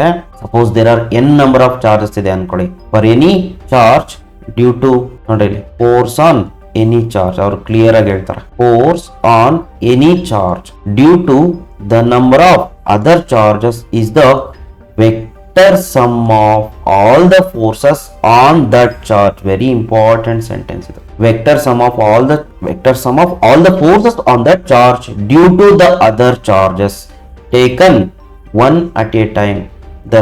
ಓಕೆ, ಇದನ್ನೇ ಪ್ರಿನ್ಸಿಪಲ್ ಆಫ್ ಸೂಪರ್ ಪೊಸಿಷನ್ ಅಂತ ಕರಿತೀರಿ. ನೆಕ್ಸ್ಟ್ ಇನ್ನೊಂದು ಸೆಂಟೆನ್ಸ್ ನ ಆಡ್ ಮಾಡ್ತಾರೆ. ಏನಂದ್ರೆ, the individual forces are unaffected by due to the presence of other charges ಅಂತಾನು ಎಕ್ಸ್ಟ್ರಾ ಸೆಂಟೆನ್ಸ್ ನ ಆಡ್ ಮಾಡ್ತಾರೆ. ಸರ್ ಇದು ಹೇಗೆ? Let me explain it. Suppose there are 3 charges Q1 Q2 Q3. ಇಲ್ಲಿ ಲಾಸ್ಟ್ ಸೆಂಟೆನ್ಸ್ ನ ತಗೊಳ್ತೀನಿ ನೋಡಿ. Q1 ಮೇಲೆ Q2 ಫೋರ್ಸ್ ಎಷ್ಟು ಇರುತ್ತೆ? ಸಪೋಸ್ ಇವೆರಡೇ ಇದೆ ಅಂತ ಇಟ್ಕೊಳ್ಳೋಣ. Q1 ಮೇಲೆ Q2 ಫೋರ್ಸ್ ಎಷ್ಟಿದೆ? ಒಂದು ನಂಬರ್ ಕೊಡ್ತೀನಿ, 10 ಯೂನಿಟ್ಸ್ ಅಷ್ಟಿದೆ ಅಂತ ಇಟ್ಕೊಳ್ಳೋಣ. Some 10 units. ಈಗ Q3 ನ ತಗೊಂಡ್ ಬಂದು ಇಡ್ತೀನಿ ಇಲ್ಲಿ. ಅವಾಗ Q1 ಮತ್ತೆ Q2 ಮಧ್ಯೆ ಇರೋ ಫೋರ್ಸ್ ಈ ಮೂರನೇ ಚಾರ್ಜ್ ಬಂದಿದ್ರಿಂದ ಏನಾದ್ರು ಎಫೆಕ್ಟ್ ಆಗುತ್ತಾ ಅಂದ್ರೆ ನೋ. ಅದನ್ನೇ ಹೇಳೋದಿಲ್ಲಿ, the individual forces are unaffected due to the presence of other charges ಅಂತ. ಹಾಗಾದ್ರೆ Q1 ಮತ್ತೆ Q2 ಮಧ್ಯೆ ಫೋರ್ಸ್ ಸೇಮ್ ಇರುತ್ತೆ. ಹಾಗಾದ್ರೆ ನಮ್ಗೆ ಈ ಸೆಂಟೆನ್ಸ್ ಗೊತ್ತಾಯ್ತು. ನೆಕ್ಸ್ಟ್ ಫಸ್ಟ್ ಸೆಂಟೆನ್ಸ್ ಏನಂತಂದ್ರೆ, ಈಗ ಮೋರ್ ದನ್ 2 ಚಾರ್ಜಸ್ ಇದ್ರೆ ಕೂಲಾಂಬ್ಸ್ ಲಾ ಹೆಂಗೆ ಯೂಸ್ ಮಾಡಕ್ಕಾಗುತ್ತೆ ಅಂತಂದ್ರೆ ಅದನ್ನೇ ಯೂಸ್ ಮಾಡಬೇಕು. ಆದರೆ ಹೇಗ್ ತಗೊಳ್ಬೇಕಂದ್ರೆ ಅಲ್ಲಿ ಹೇಳ್ತಾರೆ ನೋಡ್ರಿ, taken one at A time ಅಂದ್ರೆ ಒಂದು ಫೋರ್ಸ್ ಅನ್ನ ಒಂದು ಟೈಮ್ ಅಲ್ಲಿ ಒಂದು ಫೋರ್ಸ್ ಅನ್ನು ಮಾತ್ರ ತಗೊಳ್ಬೇಕು. ಈಗ ಇಲ್ಲಿ 3 ಚಾರ್ಜಸ್ ಇದೆ ಅನ್ಕೊಂಡ್ರೆ 3 ಚಾರ್ಜಸ್ ಮಧ್ಯೆ ಇರೋ ಫೋರ್ಸ್ ನ ಒಟ್ಟಿಗೆ ಕಂಡುಹಿಡಿಯಕ್ ಬರಂಗಿಲ್ಲ. ಮತ್ತೆ ಏನ್ ಮಾಡ್ಬೇಕು ಸರ್ ಅಂದ್ರೆ ಒಂದು ಚಾರ್ಜ್ ಮೇಲೆ ಫೋರ್ಸ್ ಕಂಡುಹಿಡಿಬೇಕು due to the other 2 charges. Q1 ಮೇಲೆ ಫೋರ್ಸ್ ಕಂಡುಹಿಡಿರಿ, ಒಂದ್ಸತಿ Q2 ಕಂಡುಹಿಡಿರಿ, ಇನ್ನೊಂದು ಸತಿ Q3 ಕಂಡುಹಿಡಿರಿ ಇಂಡಿವಿಜುವಲ್ ಆಗಿ. ಆಮೇಲೆ ಏನ್ ಮಾಡ್ಬೇಕು ಅಂತ ಹೇಳ್ತಾ ನೋಡ್ರಿ, ಸಪೋಸ್ ಇದು ಪ್ಲಸ್ ಇದೆ ಅನ್ಕೊಳ್ಳಿ, ಇದು ಪ್ಲಸ್ ಇದೆ ಅನ್ಕೊಂಡ್ರೆ ಇವೆರಡರ ಮಧ್ಯೆ ಫೋರ್ಸ್ ಎಷ್ಟಿರುತ್ತೆ, F12 ಅಂತ ಇಟ್ಕೊಳ್ಳೋಣ, is K into Q1 Q2 by R². ಅದ್ರ ಜೊತೆಗೆ ನಾವೇನ್ ಮಾಡ್ಬೇಕು, ಅದರ ಡೈರೆಕ್ಷನ್ ಬರ್ಕೊಳ್ಬೇಕು. Q1 ಮೇಲೆ Q2 ಬರ್ಕೊಳ್ಳೋದಲ್ಲ, Q2 ಮೇಲೆ Q2 ನ ಫೋರ್ಸ್ ಆನ್ Q1 ಬರ್ಕೊಳ್ಬೇಕು. ಅದಕ್ಕೆ ಡೈರೆಕ್ಷನ್ ಬರ್ಕೊಳ್ಬೇಕಾದ್ರೆ ಏನ್ ಮಾಡ್ಬೇಕು, ಎರಡು ಲೈನ್ ಜಾಯಿನಿಂಗ್ ದ 2 ಚಾರ್ಜಸ್ ತಗೊಂಡು ಅದ್ರ ಮೇಲೆ ಫೋರ್ಸ್ ಬರ್ಕೊಳ್ಬೇಕು. Here we are finding the force on Q1 due to Q2 ಕಂಡುಹಿಡಿತಿರೋದ್ರಿಂದ Q1 ಅನ್ನ ಏನ್ ಮಾಡುತ್ತೆ ಅಂತ, Q2 Q1 ಅನ್ನ ರಿಪೆಲ್ ಮಾಡುತ್ತೆ. ಯಾವ ಕಡೆ ರಿಪೆಲ್ ಮಾಡುತ್ತೆ, ಈ ಕಡೆ ಈ ಲೈನ್ ಮೇಲೆ ರಿಪೆಲ್ ಮಾಡುತ್ತೆ. This is the direction of F12. ಇದಾದ್ಮೇಲೆ ಅದೇ ತರ Q1 ಮೇಲೆ Q3 ಫೋರ್ಸ್ ಅನ್ನ ಕಂಡುಹಿಡಿಬೇಕು. Q3 ಏನ್ ಮಾಡುತ್ತೆ, Q1 ಅನ್ನ ಫೋರ್ಸ್ ಎಕ್ಸರ್ಟ್ ಮಾಡುತ್ತೆ. ಓಕೆ, ಸೊ ಮ್ಯಾಗ್ನಿಟ್ಯೂಡ್ ಕಂಡುಹಿಡಿ F13 K into Q1 Q3 by distance. ಇದನ್ನ ಏನ್ ಮಾಡೋಣ, R1 ಅಂತ ಇಟ್ಕೊಳ್ಳೋಣ, R1². ಇದನ್ನ ಬೇಕಾದ್ರೆ R2 ಡಿಸ್ಟೆನ್ಸಸ್ ಬೇರೆ ಬೇರೆ ಇರೋದ್ರಿಂದ R2². ಸೊ ಹಾಗಾದ್ರೆ ಇವೆರಡರ ಮಧ್ಯೆ ಫೋರ್ಸ್ ಮ್ಯಾಗ್ನಿಟ್ಯೂಡ್ ಬಂತು. This is the force on Q1 due to Q2. ಯಾಕೆ ಸರ್ Q1 ಅನ್ನ ನೋಡ್ರಿ, ಇಲ್ಲಿ ಫೋರ್ಸ್ ಆನ್ ಎನಿ ಚಾರ್ಜ್ ಅಂತ ಕೊಟ್ಟಾನೆ, due to the number of charges is ಅಂತ ಕೊಡ್ತಾನೆ. ಹಾಗಾಗಿ ಒಂದು ಫೋರ್ಸ್ ಮೇಲೆ, ಒಂದು ಚಾರ್ಜ್ ಮೇಲೆ ಉಳಿದಿರೋ ಚಾರ್ಜಸ್ ನ ಫೋರ್ಸ್ ನ ಕಂಡುಹಿಡಿಬೇಕಂತ. ಒಂದು ಚಾರ್ಜ್ ನ ಕಾನ್ಸ್ಟೆಂಟ್ ಆಗಿ ಇಟ್ಕೊಂಡು ಉಳಿದಿದ್ದ ಫೋರ್ಸ್ ನ ಕಂಡುಹಿಡಿರಿ. ಈಗ F13 ಡೈರೆಕ್ಷನ್ ಯಾವ ಕಡೆ ಇರುತ್ತೆ, ಫಸ್ಟ್ ಏನ್ ಮಾಡಿ ಇವೆರಡನ್ನು ಜಾಯಿನ್ ಮಾಡೋ ಲೈನ್ ಅನ್ನ ಹಾಕಿ. ಈಗ ಯಾವ ಕಡೆ ಇರುತ್ತೆ, Q3 ಅನ್ನೋದು ಪ್ಲಸ್ ಇರೋದ್ರಿಂದ Q1 ಏನ್ ಮಾಡುತ್ತೆ, ರಿಪೆಲ್ ಮಾಡುತ್ತೆ. ಯಾವ ಕಡೆ ರಿಪೆಲ್ ಮಾಡುತ್ತೆ, ಈ ಕಡೆ ರಿಪೆಲ್ ಮಾಡಬೇಕು. This is F13 force on first due to second. Q1 Q2 ನ ರಿಪೆಲ್ ಮಾಡುತ್ತೆ ಈ ಕಡೆ, ಬಟ್ ಅಂದ್ರೆ ಅದನ್ನ ತಗೊಳ್ಳೋ ಅವಶ್ಯಕತೆ ಇಲ್ಲ, ಇದನ್ನ ತಗೊಳ್ಬೇಕು. ಫಸ್ಟ್ ಚಾರ್ಜ್ ಅನ್ನ ಉಳಿದ ಚಾರ್ಜಸ್ ಏನ್ ಮಾಡ್ತಾರೆ ಅಂತ, ವೆರಿ ಸಿಂಪಲ್. ಈಗ F1 ಬಂತು, F13 F12 ಬಂತು, ಎರಡು ಫೋರ್ಸಸ್ ಬಂತು. ಈಗ ಇದನ್ನ ಏನ್ ಮಾಡ್ಬೇಕಂತೆ, we have to take the vector sum of the all the forces on that charge. ಯಾವುದು ಆನ್ ದಟ್ ಚಾರ್ಜ್, ಯಾವುದು Q1 ಮೇಲೆ ಇರ್ತಕ್ಕಂಥ force due to the number of charges ನ ಫೋರ್ಸ್ ಗಳ ವೆಕ್ಟರ್ ಸಮ್ ತಗೊಂಡ್ರೆ ನಮಗೆ ನೆಟ್ ಫೋರ್ಸ್ ಸಿಗುತ್ತೆ. ಅಲ್ಲಿಗೆ force, net force is equal to vector sum F13 plus F12. Vector sum we know how to take the vector sum. ಯಾಕೆಂದ್ರೆ ಇವೆರಡರ ಮಧ್ಯೆ angle ಗೊತ್ತಾದ್ರೆ ನಾವೇನ್ ಮಾಡ್ಬೋದು, ಅದರ ಮ್ಯಾಗ್ನಿಟ್ಯೂಡ್ ಆಫ್ ದ ಫೋರ್ಸ್ ನ ಕಂಡುಹಿಡಿಬಹುದು, ಡೈರೆಕ್ಷನ್ ಆಫ್ ನೆಟ್ ಫೋರ್ಸ್ ಅನ್ನು ಕಂಡುಹಿಡಿಬಹುದು. This is the vector sum. Sir what if I am having 4 charges, 4th charge ಇದೆ ಅನ್ಕೊಳ್ಳಿ, same here we have 4th charge, ಅದು ಪ್ಲಸ್ ಇದೆ ಅನ್ಕೊಳ್ಳಿ. ಇವಾಗ ಏನ್ ಮಾಡಬೇಕು, Q4 ಇನ ಫೋರ್ಸ್ ಆನ್ Q1 ಕಂಡುಹಿಡಿಬೇಕು. R3 ಡಿಸ್ಟೆನ್ಸ್ ಇದ್ರೆ ಅಲ್ಲಿಗೆ F14 ಕಂಡುಹಿಡಿತೀರಾ, K into Q1 Q4 by R3² ಅಂತ ಇರುತ್ತೆ. ಸೊ ಡೈರೆಕ್ಷನ್ ಇವೆರಡು ಲೈನ್ ಈ ಕಡೆ ಇರುತ್ತೆ. ದಿಸ್ ಈಸ್ ಅವರ್ F14 ಇನ ಡೈರೆಕ್ಷನ್. ಅವಾಗ ಏನ್ ಮಾಡಬೇಕು, ಇದನ್ನು ಕೂಡ ವೆಕ್ಟರ್ ಸಮ್ ತಗೊಳ್ಬೇಕು. ಯಾವಾಗ, F14. ಸರಿ ಇದೆ. ಈ ಮೂರು ಫೋರ್ಸ್ ಗಳ ವೆಕ್ಟರ್ ಸಮ್, ನೆಟ್ ಫೋರ್ಸ್ ನ ಕಂಡುಹಿಡಿಬೇಕು. For that we need to know the vector sum. Vector sum ಹೇಗೆ ತಗೊಳ್ತಾರೆ ಅಂತ ಗೊತ್ತಿದ್ರೆ ನಮ್ಗಿದು ಈಸಿ ಆಗುತ್ತೆ. ಇದನ್ನೇ ನಾವು ಪ್ರಿನ್ಸಿಪಲ್ ಆಫ್ ಸೂಪರ್ ಪೊಸಿಷನ್ ಅಂತ ಕಂಡುಹಿಡಿತೀವಿ. ಇದನ್ನ ಯಾವಾಗ ಯೂಸ್ ಮಾಡ್ಬೇಕಂದ್ರೆ while finding the force between multiple charges. So at A time ಎಷ್ಟು ತಗೊಳಕ್ ಅವಕಾಶ ಇದೆ ನನಗೆ, ಒಂದ್ ಟೈಮಲ್ಲಿ ಎರಡೇ ಚಾರ್ಜ್ ಅವಕಾಶ ಇರೋದು ಅಂತ ಎರಡೆರಡು ಚಾರ್ಜ್ನ ಫೋರ್ಸ್ ನ ಇಂಡಿವಿಜುವಲ್ ಕಂಡುಹಿಡಿದು ವಿತ್ ಡೈರೆಕ್ಷನ್, ಆಮೇಲೆ ನೆಟ್ ಫೋರ್ಸ್ ತಗೊಳ್ಬೇಕು. ನೆಟ್ ಫೋರ್ಸ್ ಹೆಂಗ್ ಕಂಡುಹಿಡಿಯುತ್ತೆ ಅಂದ್ರೆ ಇಂಡಿವಿಜುವಲ್ ಫೋರ್ಸಸ್ ಗಳ ವೆಕ್ಟರ್ ಸಮ್ ತಗೊಂಡ್ರೆ ನೆಟ್ ಫೋರ್ಸ್ ಬರುತ್ತೆ. That's it. ಇದು ಒಂದು ಪಾರ್ಟ್ ಯಾವ್ದ್ರಲ್ಲಿ, ಎಲೆಕ್ಟ್ರಿಕ್ ಚಾರ್ಜಸ್ ಮತ್ತೆ ಫೀಲ್ಡ್ಸ್ ಅಲ್ಲಿ. Next concept field concept. Next concept is electric field. ಏನಾಗುತ್ತೆ ನೋಡ್ರಿ, ಒಂದು ಚಾರ್ಜ್ ಅನ್ನ ಇಡ್ತೀನಿ, ಕ್ಯಾಪಿಟಲ್ Q ನ ಚಾರ್ಜ್ ಇದೆ. ಈಗ ಇನ್ನೊಂದು ಚಾರ್ಜ್ ಅನ್ನ ತಗೊಳ್ತೀನಿ, ಸ್ಮಾಲ್ ಕ್ಯೂ ನ ಇಲ್ಲಿ ಪ್ಲೇಸ್ ಮಾಡ್ತೀನಿ. ಈಗ ಈ ಕ್ಯಾಪಿಟಲ್ Q ಅನ್ನೋದು ಸ್ಮಾಲ್ Q ಮೇಲೆ ಫೋರ್ಸ್ ಅನ್ನ ಎಕ್ಸರ್ಟ್ ಮಾಡುತ್ತೆ, ಅಥವಾ small Q will exert a force on capital Q we know how to find the force between the two charge. ಈಗ ಫೋರ್ಸ್ ಎಕ್ಸರ್ಟ್ ಮಾಡ್ತಿದೆ, ನೆಕ್ಸ್ಟ್ ಏನ್ ಮಾಡ್ಬಿಡ್ತೀನಿ, ಈ ಚಾರ್ಜ್ ಅನ್ನ ರಿಮೂವ್ ಮಾಡ್ಬಿಡ್ತೀನಿ. ಹಾಗಾದ್ರೆ ಇಲ್ಲಿ ಏನ್ ಉಳ್ಕೊಂತು ಈ ಜಾಗದಲ್ಲಿ, ಈ ಪಾಯಿಂಟ್ ಅಲ್ಲಿ ಅನ್ನೋದೇ ಕ್ವಶನ್. ಆಕ್ಚುಲಿ ಏನಿರುತ್ತೆ ಅಂದ್ರೆ ಈ ಚಾರ್ಜ್ ನ ಸುತ್ತ ಫೀಲ್ಡ್ ಇರುತ್ತೆ, ಅಲ್ಲೇನು ಇರಲ್ಲ ಅಂತಲ್ಲ, ಒಂದು ಚಾರ್ಜ್ ನ ಇಟ್ರೆ ಅದ್ರ ಸುತ್ತ ಫೀಲ್ಡ್ ಇರುತ್ತೆ. ಅವಾಗಲೇ ನಮ್ಗೆ ಫೀಲ್ಡ್ ಅನ್ನೋ ಕಾನ್ಸೆಪ್ಟ್ ಬರುವಂತದ್ದು. ಫೀಲ್ಡ್ ಕಾನ್ಸೆಪ್ಟ್, ಯಾವುದೇ ಒಂದು ಚಾರ್ಜ್ ಇದ್ರೆ ಆ ಸುತ್ತ ಏನಿರುತ್ತೆ ಜಾಗ, the region of space surrounding a given charge is called electric field. So ಈ ಎಲೆಕ್ಟ್ರಿಕ್ ಫೀಲ್ಡ್ ಅಲ್ಲಿ ಇನ್ನೊಂದು ಚಾರ್ಜ್ ಅನ್ನ ಇಟ್ರೆ this charge will experience a force. So ಆ ಫೋರ್ಸ್ ನ ಎಕ್ಸ್ಪೀರಿಯನ್ಸ್ ಮಾಡುತ್ತಲ್ಲ, force experienced by a given charge is called electric field intensity. Actually NCERT book ಅಲ್ಲಿ electric field ಅಂತಾನೆ ಮೆನ್ಷನ್ ಮಾಡಿದ್ರು ಅದನ್ನ, electric field intensity. Generally electric field ಅಂತಾನೆ ಕರೀತಾರೆ, electric field strength ಅಂತಾನು ಕರೀತಾರೆ. And it is denoted by E and it is a vector quantity. ಅದನ್ನ ಹೇಗೆ ಡಿಫೈನ್ ಮಾಡ್ತಾರೆ ಅಂದ್ರೆ, ಈ ಕ್ಯಾಪಿಟಲ್ ಕ್ಯೂ ಅನ್ನೋ ಚಾರ್ಜ್ ನ ಫೀಲ್ಡ್ ಅಲ್ಲಿ ಅದ್ರ ಸುತ್ತ ಏನಿರುತ್ತೆ, ಫೀಲ್ಡ್ ಇರುತ್ತೆ, ಎಲೆಕ್ಟ್ರಿಕ್ ಫೀಲ್ಡ್ ಇರುತ್ತೆ. So better not to write like this. ಅದ್ರ ಸುತ್ತ ಇರೋ ಫೀಲ್ಡ್ ಅಲ್ಲಿ ಇನ್ನೊಂದು ಚಾರ್ಜ್ ನ ಪ್ಲೇಸ್ ಮಾಡಿದ್ರೆ ದಟ್ ಚಾರ್ಜ್, ಯಾವ ಚಾರ್ಜು, ಪ್ಲೇಸ್ ಮಾಡಿರೋ charge will experience electric force and that is called electric field intensity is equal to F by U. Next, electric field ಅನ್ನೋದು ವೆಕ್ಟರ್ ಕ್ವಾಂಟಿಟಿ. ಹಾಗಾಗಿ ಇದಕ್ಕೆ ಡೈರೆಕ್ಷನ್ ಇರುತ್ತೆ. ಡೈರೆಕ್ಷನ್ ಹೇಗೆ ತಗೊಳ್ತಾರೆ ಅಂದ್ರೆ, ನೋಡ್ರಿ, ಇರೋದೇ ಎರಡು ಕೈಂಡ್ ಆಫ್ ಚಾರ್ಜಸ್. ಒಂದು ಪಾಸಿಟಿವ್ ಚಾರ್ಜ್. ಸೊ ಪಾಸಿಟಿವ್ ಚಾರ್ಜ್ಗೆ ಡೈರೆಕ್ಷನ್ ಆಫ್ ಎಲೆಕ್ಟ್ರಿಕ್ ಫೀಲ್ಡ್ ಯಾವ ಕಡೆ ಇರುತ್ತೆ ಅಂದ್ರೆ ರೇಡಿಯಲಿ ಔಟ್ವರ್ಡ್ ಇರುತ್ತೆ. ಇಟ್ಸ್ ರೇಡಿಯಲಿ ಔಟ್ವರ್ಡ್ ಇರುತ್ತೆ. ಅದೇ ನೆಗೆಟಿವ್ ಚಾರ್ಜ್ಗೆ, for negative charge direction of electric field is radially inward ಇರುತ್ತೆ. ಎಲೆಕ್ಟ್ರಿಕ್ ಫೀಲ್ಡಿನ ಡೈರೆಕ್ಷನ್ಸ್ ಈಗ ಏನಾಗುತ್ತೆ ನೋಡ್ರಿ, ಸಪೋಸ್ ಈ ಪಾಯಿಂಟ್ ಅಲ್ಲಿ ಇಡ್ತೀನಿ ಅನ್ಕೊಳ್ಳಿ ಕ್ಯೂನ, ಇಲ್ಲಿ ಎಕ್ಸ್ಪೀರಿಯನ್ಸ್ ಮಾಡೋ ಫೋರ್ಸೇ ಬೇರೆ ಯಾವುದು, Q.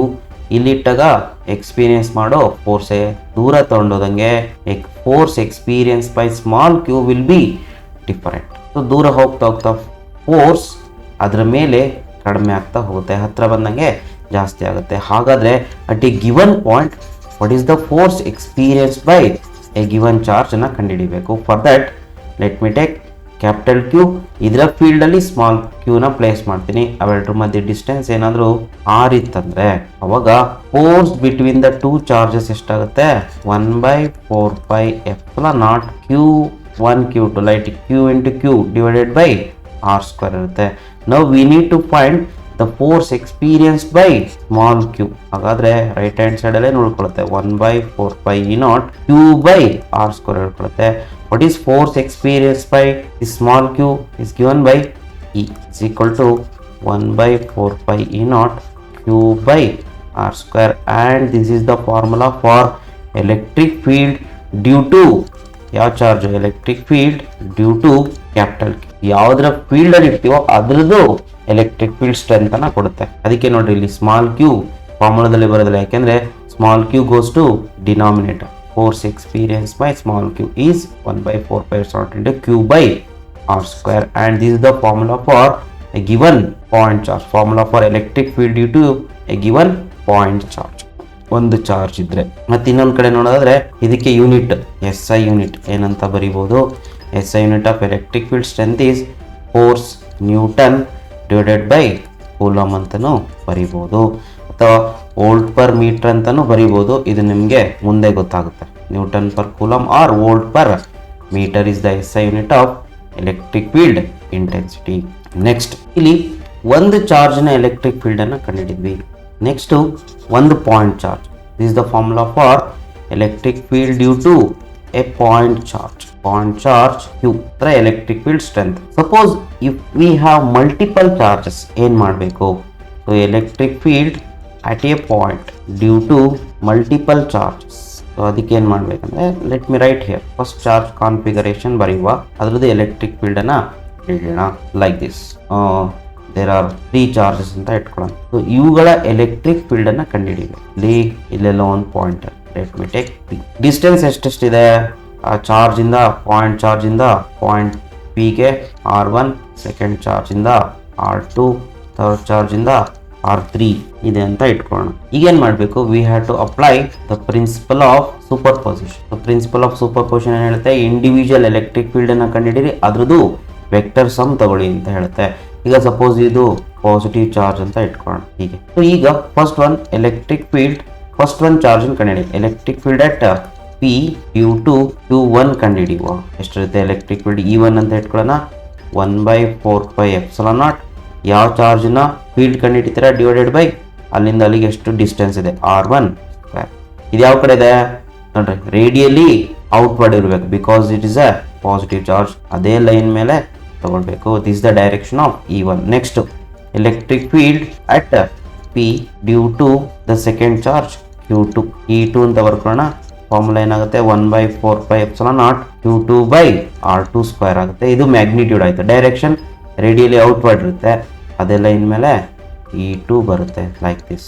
Next electric field at P due to the third charge Q3 ಏನ್ ಬರುತ್ತೆ, E3 is equal to 1/4πε0 Q3 by distance R3 square ಇದೆ.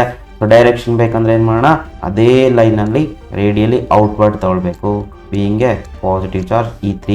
ಈಗ ನೆಟ್ ಫೀಲ್ಡ್ ಬೇಕಂದ್ರೆ ಡ್ಯೂ ಟು ದೀಸ್ ಚಾರ್ಜಸ್ ಏನು ಮಾಡಬೇಕು, we have to take vector sum. So net field is equal to vector sum of the individual fields. For n number of charges ಇದ್ರೆ same up to individual electric field ಅನ್ನ ಕಂಡುಹಿಡಿದು ಅದ್ರ vector sum ತಗೊಂಡ್ರೆ ನಮಗೆ net field at P ಸಿಗುತ್ತೆ.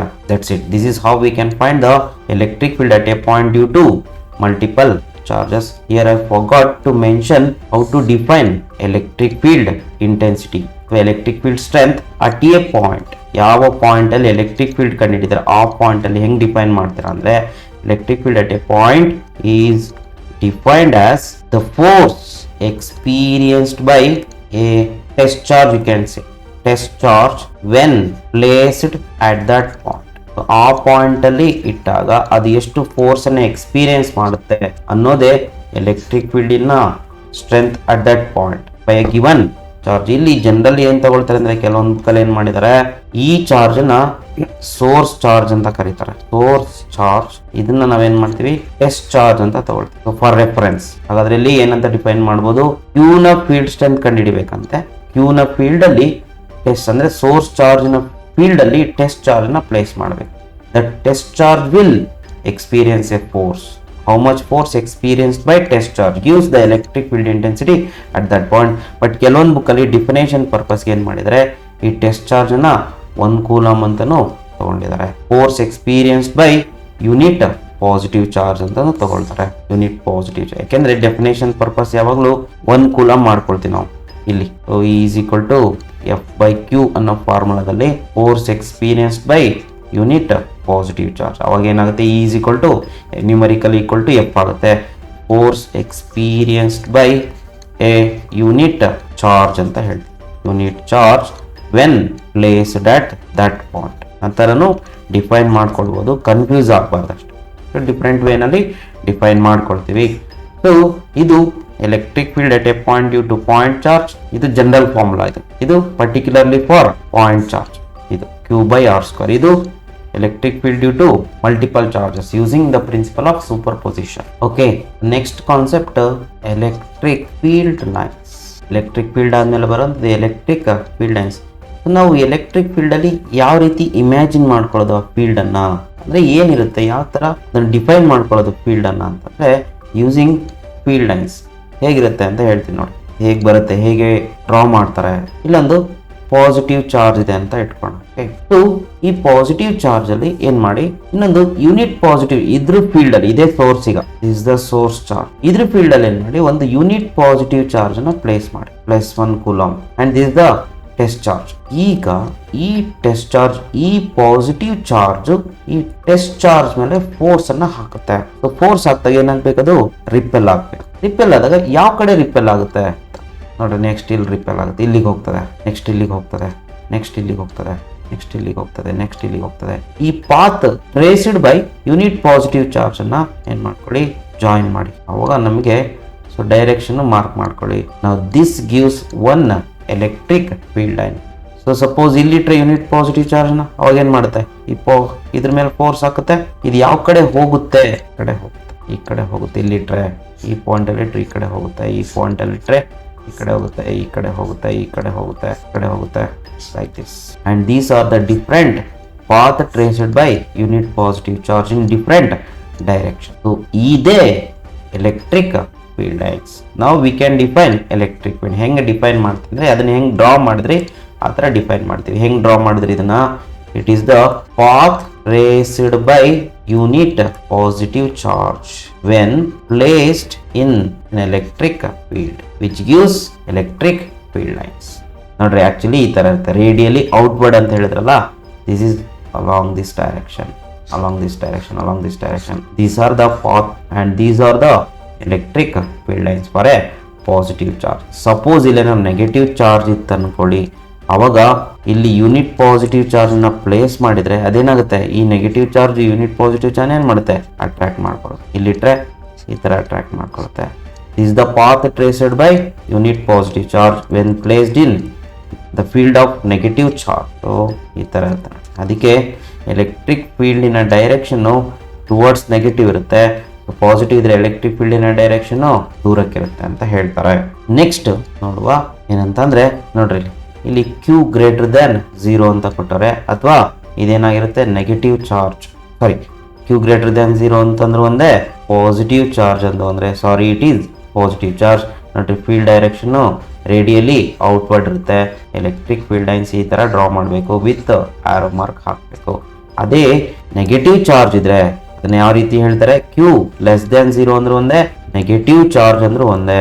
ಇಲ್ಲಿ negative charge ಇರುತ್ತೆ source, ಅವಾಗ field lines towards the radially towards ಇರುತ್ತೆ. ರೇಡಿಯಲಿ ಇನ್ವರ್ಡ್ ಅಂತ ಹೇಳ್ತೀವಿ, ಇನ್ವರ್ಡ್, ರೇಡಿಯಲಿ ಇನ್ವರ್ಡ್. ಸಪೋಸ್ ಎರಡು ಪಾಸಿಟಿವ್ ಚಾರ್ಜ್ ಇದ್ರೆ ಏನಾಗುತ್ತೆ, ಫೀಲ್ಡ್ ಲೈನ್ಸ್ ನೋಡ್ರಿ ಇಲ್ಲಿ ಇರುತ್ತೆ. ನೋಡಿ ಯಾಕೆ ಹಿಂಗಾಗುತ್ತೆ ಅಂದ್ರೆ, ಪಾಸಿಟಿವ್ ಕೇಸ್ ಏನಾಗುತ್ತೆ, ದೇ ರಿಪೆಲ್ ಈಚ್ ಅದರ್. ಹಾಗಾಗಿ ಫೀಲ್ಡ್ ಲೈನ್ಸ್ ಒಂದಕ್ಕೊಂದು ದೂರ ಹೋಗ್ತವೆ ರಿಪೆಲ್ ಮಾಡಿದಾಗ. ಒಂದು ಪ್ಲಸ್ ಒಂದು ಮೈನಸ್ ಇದ್ರೆ ಇದನ್ನೇನಂತ ಕರೀತಾರೆ, ಡೈಪೋಲ್ ಅಂತ ಕರೀತಾರೆ. Dipole equal and opposite charges dipole ಅಂತ ಕರೀತಾರೆ. ಒಂದು ಪ್ಲಸ್ Q ಇದೆ, ಇನ್ನೊಂದು ಮೈನಸ್ Q ಇದೆ. ಇದರ ಫೀಲ್ಡ್ ಸ್ಟ್ರೆಂತ್ ನೋಡಿ ಇದಕ್ಕಿಂತ ಡಿಫ್ರೆನ್ಸ್ ಇರುತ್ತೆ.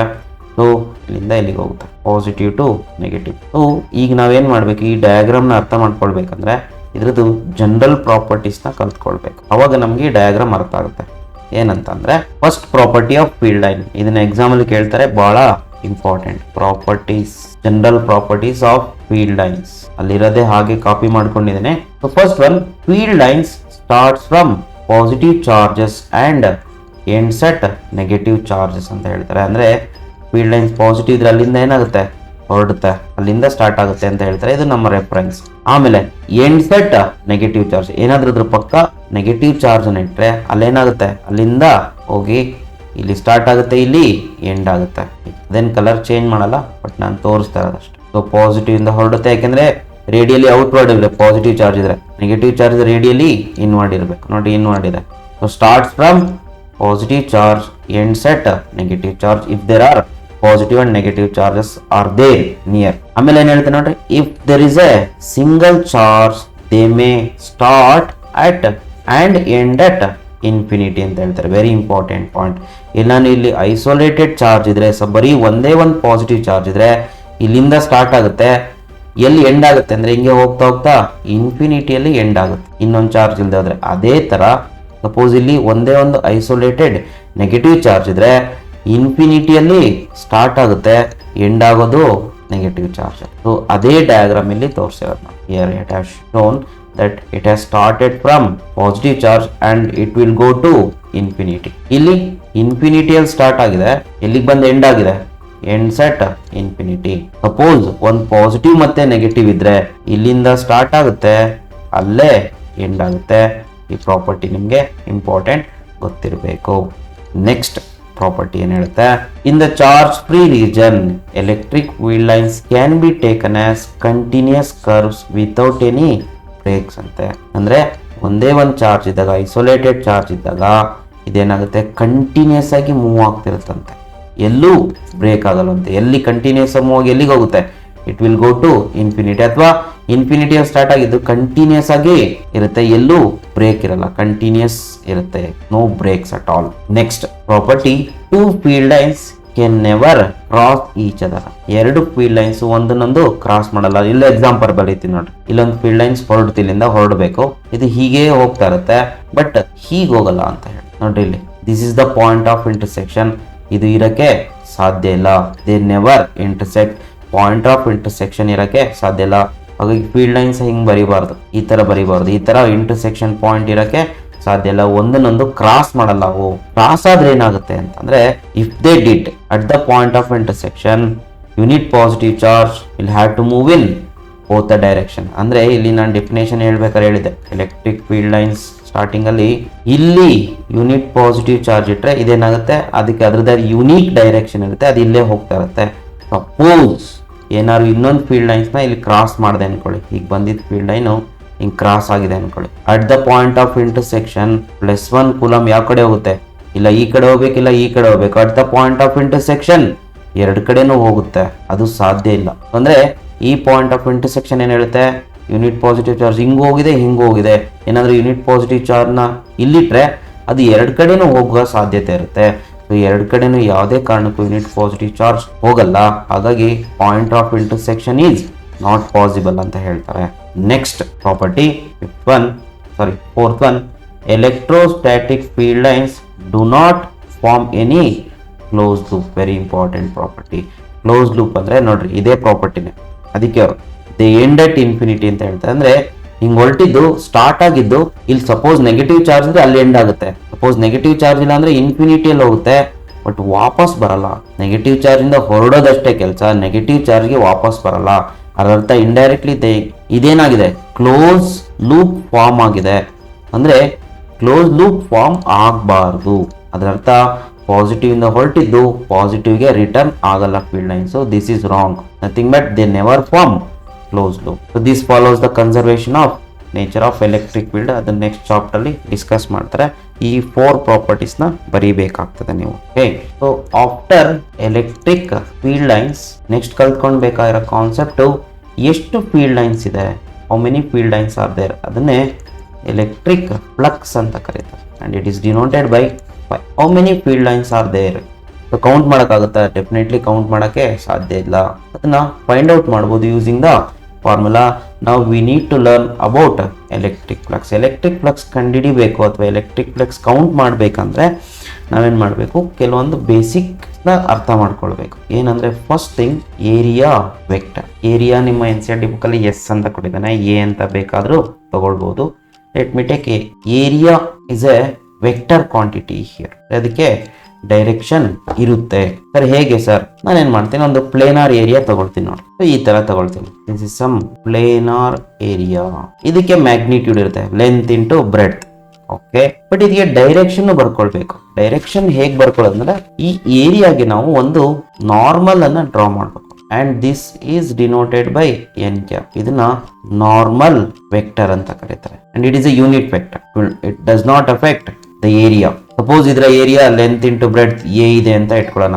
ಸೊ ಇದು ಮ್ಯಾಗ್ನಿಟ್ಯೂಡ್ ಆಯ್ತು. ಇದಕ್ಕೆ ಡೈರೆಕ್ಷನ್ ಬರೀಬೇಕಂದ್ರೆ ಇಂಟು n ಕ್ಯಾಪ್ ಬರಿತೀವಿ. This is how we are going to denote area vector. ಯಾವುದೇ ಏರಿಯಾ ಇದ್ಲಿ ನಾವು ಅದಕ್ಕೆ ಪರ್ಪೆಂಡಿಕ್ಯುಲರ್ ಆಗಿ ಡೈರೆಕ್ಷನ್ ಅಂತ ತಗೊಳ್ತೀವಿ.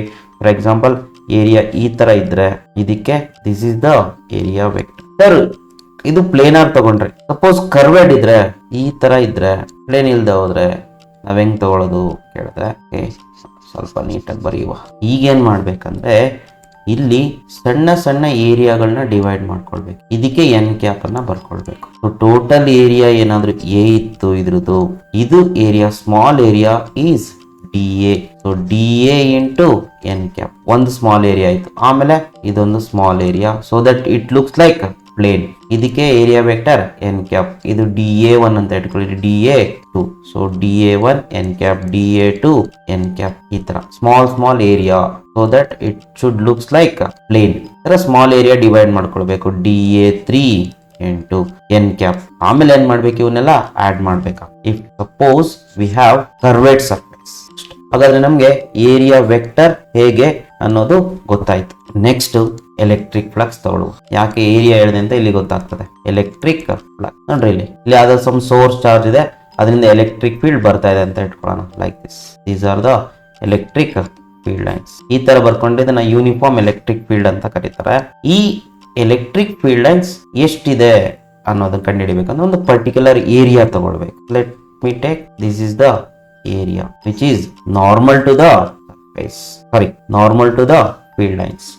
ಏರಿಯಾ ತಗೊಂಡಿದ ತಕ್ಷಣ ನಾವೇನ್ ಮಾಡ್ಬೇಕು, ಇದಕ್ಕೆ ಎನ್ ಕ್ಯಾಪ್ ಅನ್ನ ಬರ್ಕೊಳ್ಬೇಕು. And these are the field line. ಎಷ್ಟು ಹೋಗ್ತಾ ಇದೆ, ಹಾಗಾದ್ರೆ ಈ ಏರಿಯಾ ಮೂಲಕ ಎಷ್ಟು ಫೀಲ್ಡ್ ಲೈನ್ಸ್ ಹೋಗ್ತಾ ಇದೆ ಅನ್ನೋದೇ. And this is the given area and this the area vector and these are the electric field lines. How many field lines R passing through the given area. ಇಲ್ಲಿ given ಏರಿಯಾನ ನೀವೇನಾದ್ರೂ definition ಪರ್ಪಸ್ಗೆ 1 metre square ಮಾಡ್ಕೊಂಡ್ರೆ ಮತ್ತೆ ಈ ಏರಿಯಾಗೆ perpendicular ಹೋಗ್ತಾ ಇದೆ ಅಂತಂದ್ರೆ, so electric field ನ ಹೇಗೆ ಡಿಫೈನ್ ಮಾಡ್ತಾರೆ ಅಂದ್ರೆ the number of field lines passing through unit area normally means normal to the area ಅಂತ. ಸೊ ನಾವು let us try to write the formula for electric flux. Electric flux formula is given by phi is equal to E dot A. ಇಲ್ಲಿ electric field is a vector quantity, A is a vector quantity. ಹಾಗಾಗಿ ಇವುಗಳ dot product ಈ ತರನು ಬರೀಬಹುದು, E into A into cos theta. So this is the basic formula for electric flux. So now let us take the SI unit. SI unit of electric flux is given by ನೋಡ್ರಿ electric field ನ unit ಏನು, newton per metre. Area unit metre square, cos theta unit ಅಲ್ಲ, ಅಲ್ಲಿ ಏನಾಗುತ್ತೆ newton metre square per coulomb is the SI unit of electric flux. ಇಲ್ಲಿ very important ಏನ್ ಗೊತ್ತಾ, theta. Theta ಏನ್ ಕೊಡುತ್ತೆ ಅಂದ್ರೆ orientation of area with respect to the direction of electric field ಅನ್ನ ಕೊಡುತ್ತೆ. ಕರೆಕ್ಟ್ ಥೀಟಾನ ನೋಡ್ಕೊಳ್ಬೇಕು. ಯಾಕೆ ಅಂತ ಹೇಳ್ತೀನಿ ನೋಡಿ. ಈ ಡಯಾಗ್ರಾಮ್ ಅಲ್ಲಿ ಥೀಟಾ ಎಷ್ಟಿದೆ ಫಾರ್ ದಿಸ್ ಪರ್ಟಿಕ್ಯುಲರ್ ಡಯಾಗ್ರಾಮ್. ಇಲ್ಲಿ ಥೀಟಾ ಯಾವ್ದ್ರ ಮಧ್ಯೆ ಇರೋ ಆಂಗಲ್ ಗೊತ್ತಾ, theta is the angle between with area ಅಲ್ಲ, with area vector, angle between direction of electric field and with n cap. ಇಲ್ಲಿ n cap direction ಅಲ್ಲೇ electric field ಇದೆ, ಅಲ್ಲಿಗೆ theta in this particular case 0 degree ಆಗುತ್ತೆ. ಹಾಗಾದ್ರೆ ಇಲ್ಲಿ flux E into A into cos 0, it will become phi is equal to E into A. ಇದನ್ನ ನೀವು correct ಆಗಿ ಅರ್ಥ ಮಾಡ್ಕೊಳ್ಬೇಕು. ನೆಕ್ಸ್ಟ್ ಜನರಲ್ ಕೇಸ್ ಅಲ್ಲಿ ಹೇಗಿರುತ್ತೆ ನೋಡುವ. Let me write like this. ಇದು ಏರಿಯಾ, ಸಮ್ ಏರಿಯಾ ಎ. ಇದಕ್ಕೆ n cap definitely perpendicular to the area ಬರ್ಕೊಳ್ಬೇಕು. ಆಮೇಲೆ ಎಲೆಕ್ಟ್ರಿಕ್ ಫೀಲ್ಡ್ ಲೈನ್ ಸಪೋಸ್ ಹಿಂಗಿದೆ ಅಂತ ಇಟ್ಕೊಳ್ಳೋಣ. So this electric field lines make some angle theta with n cap.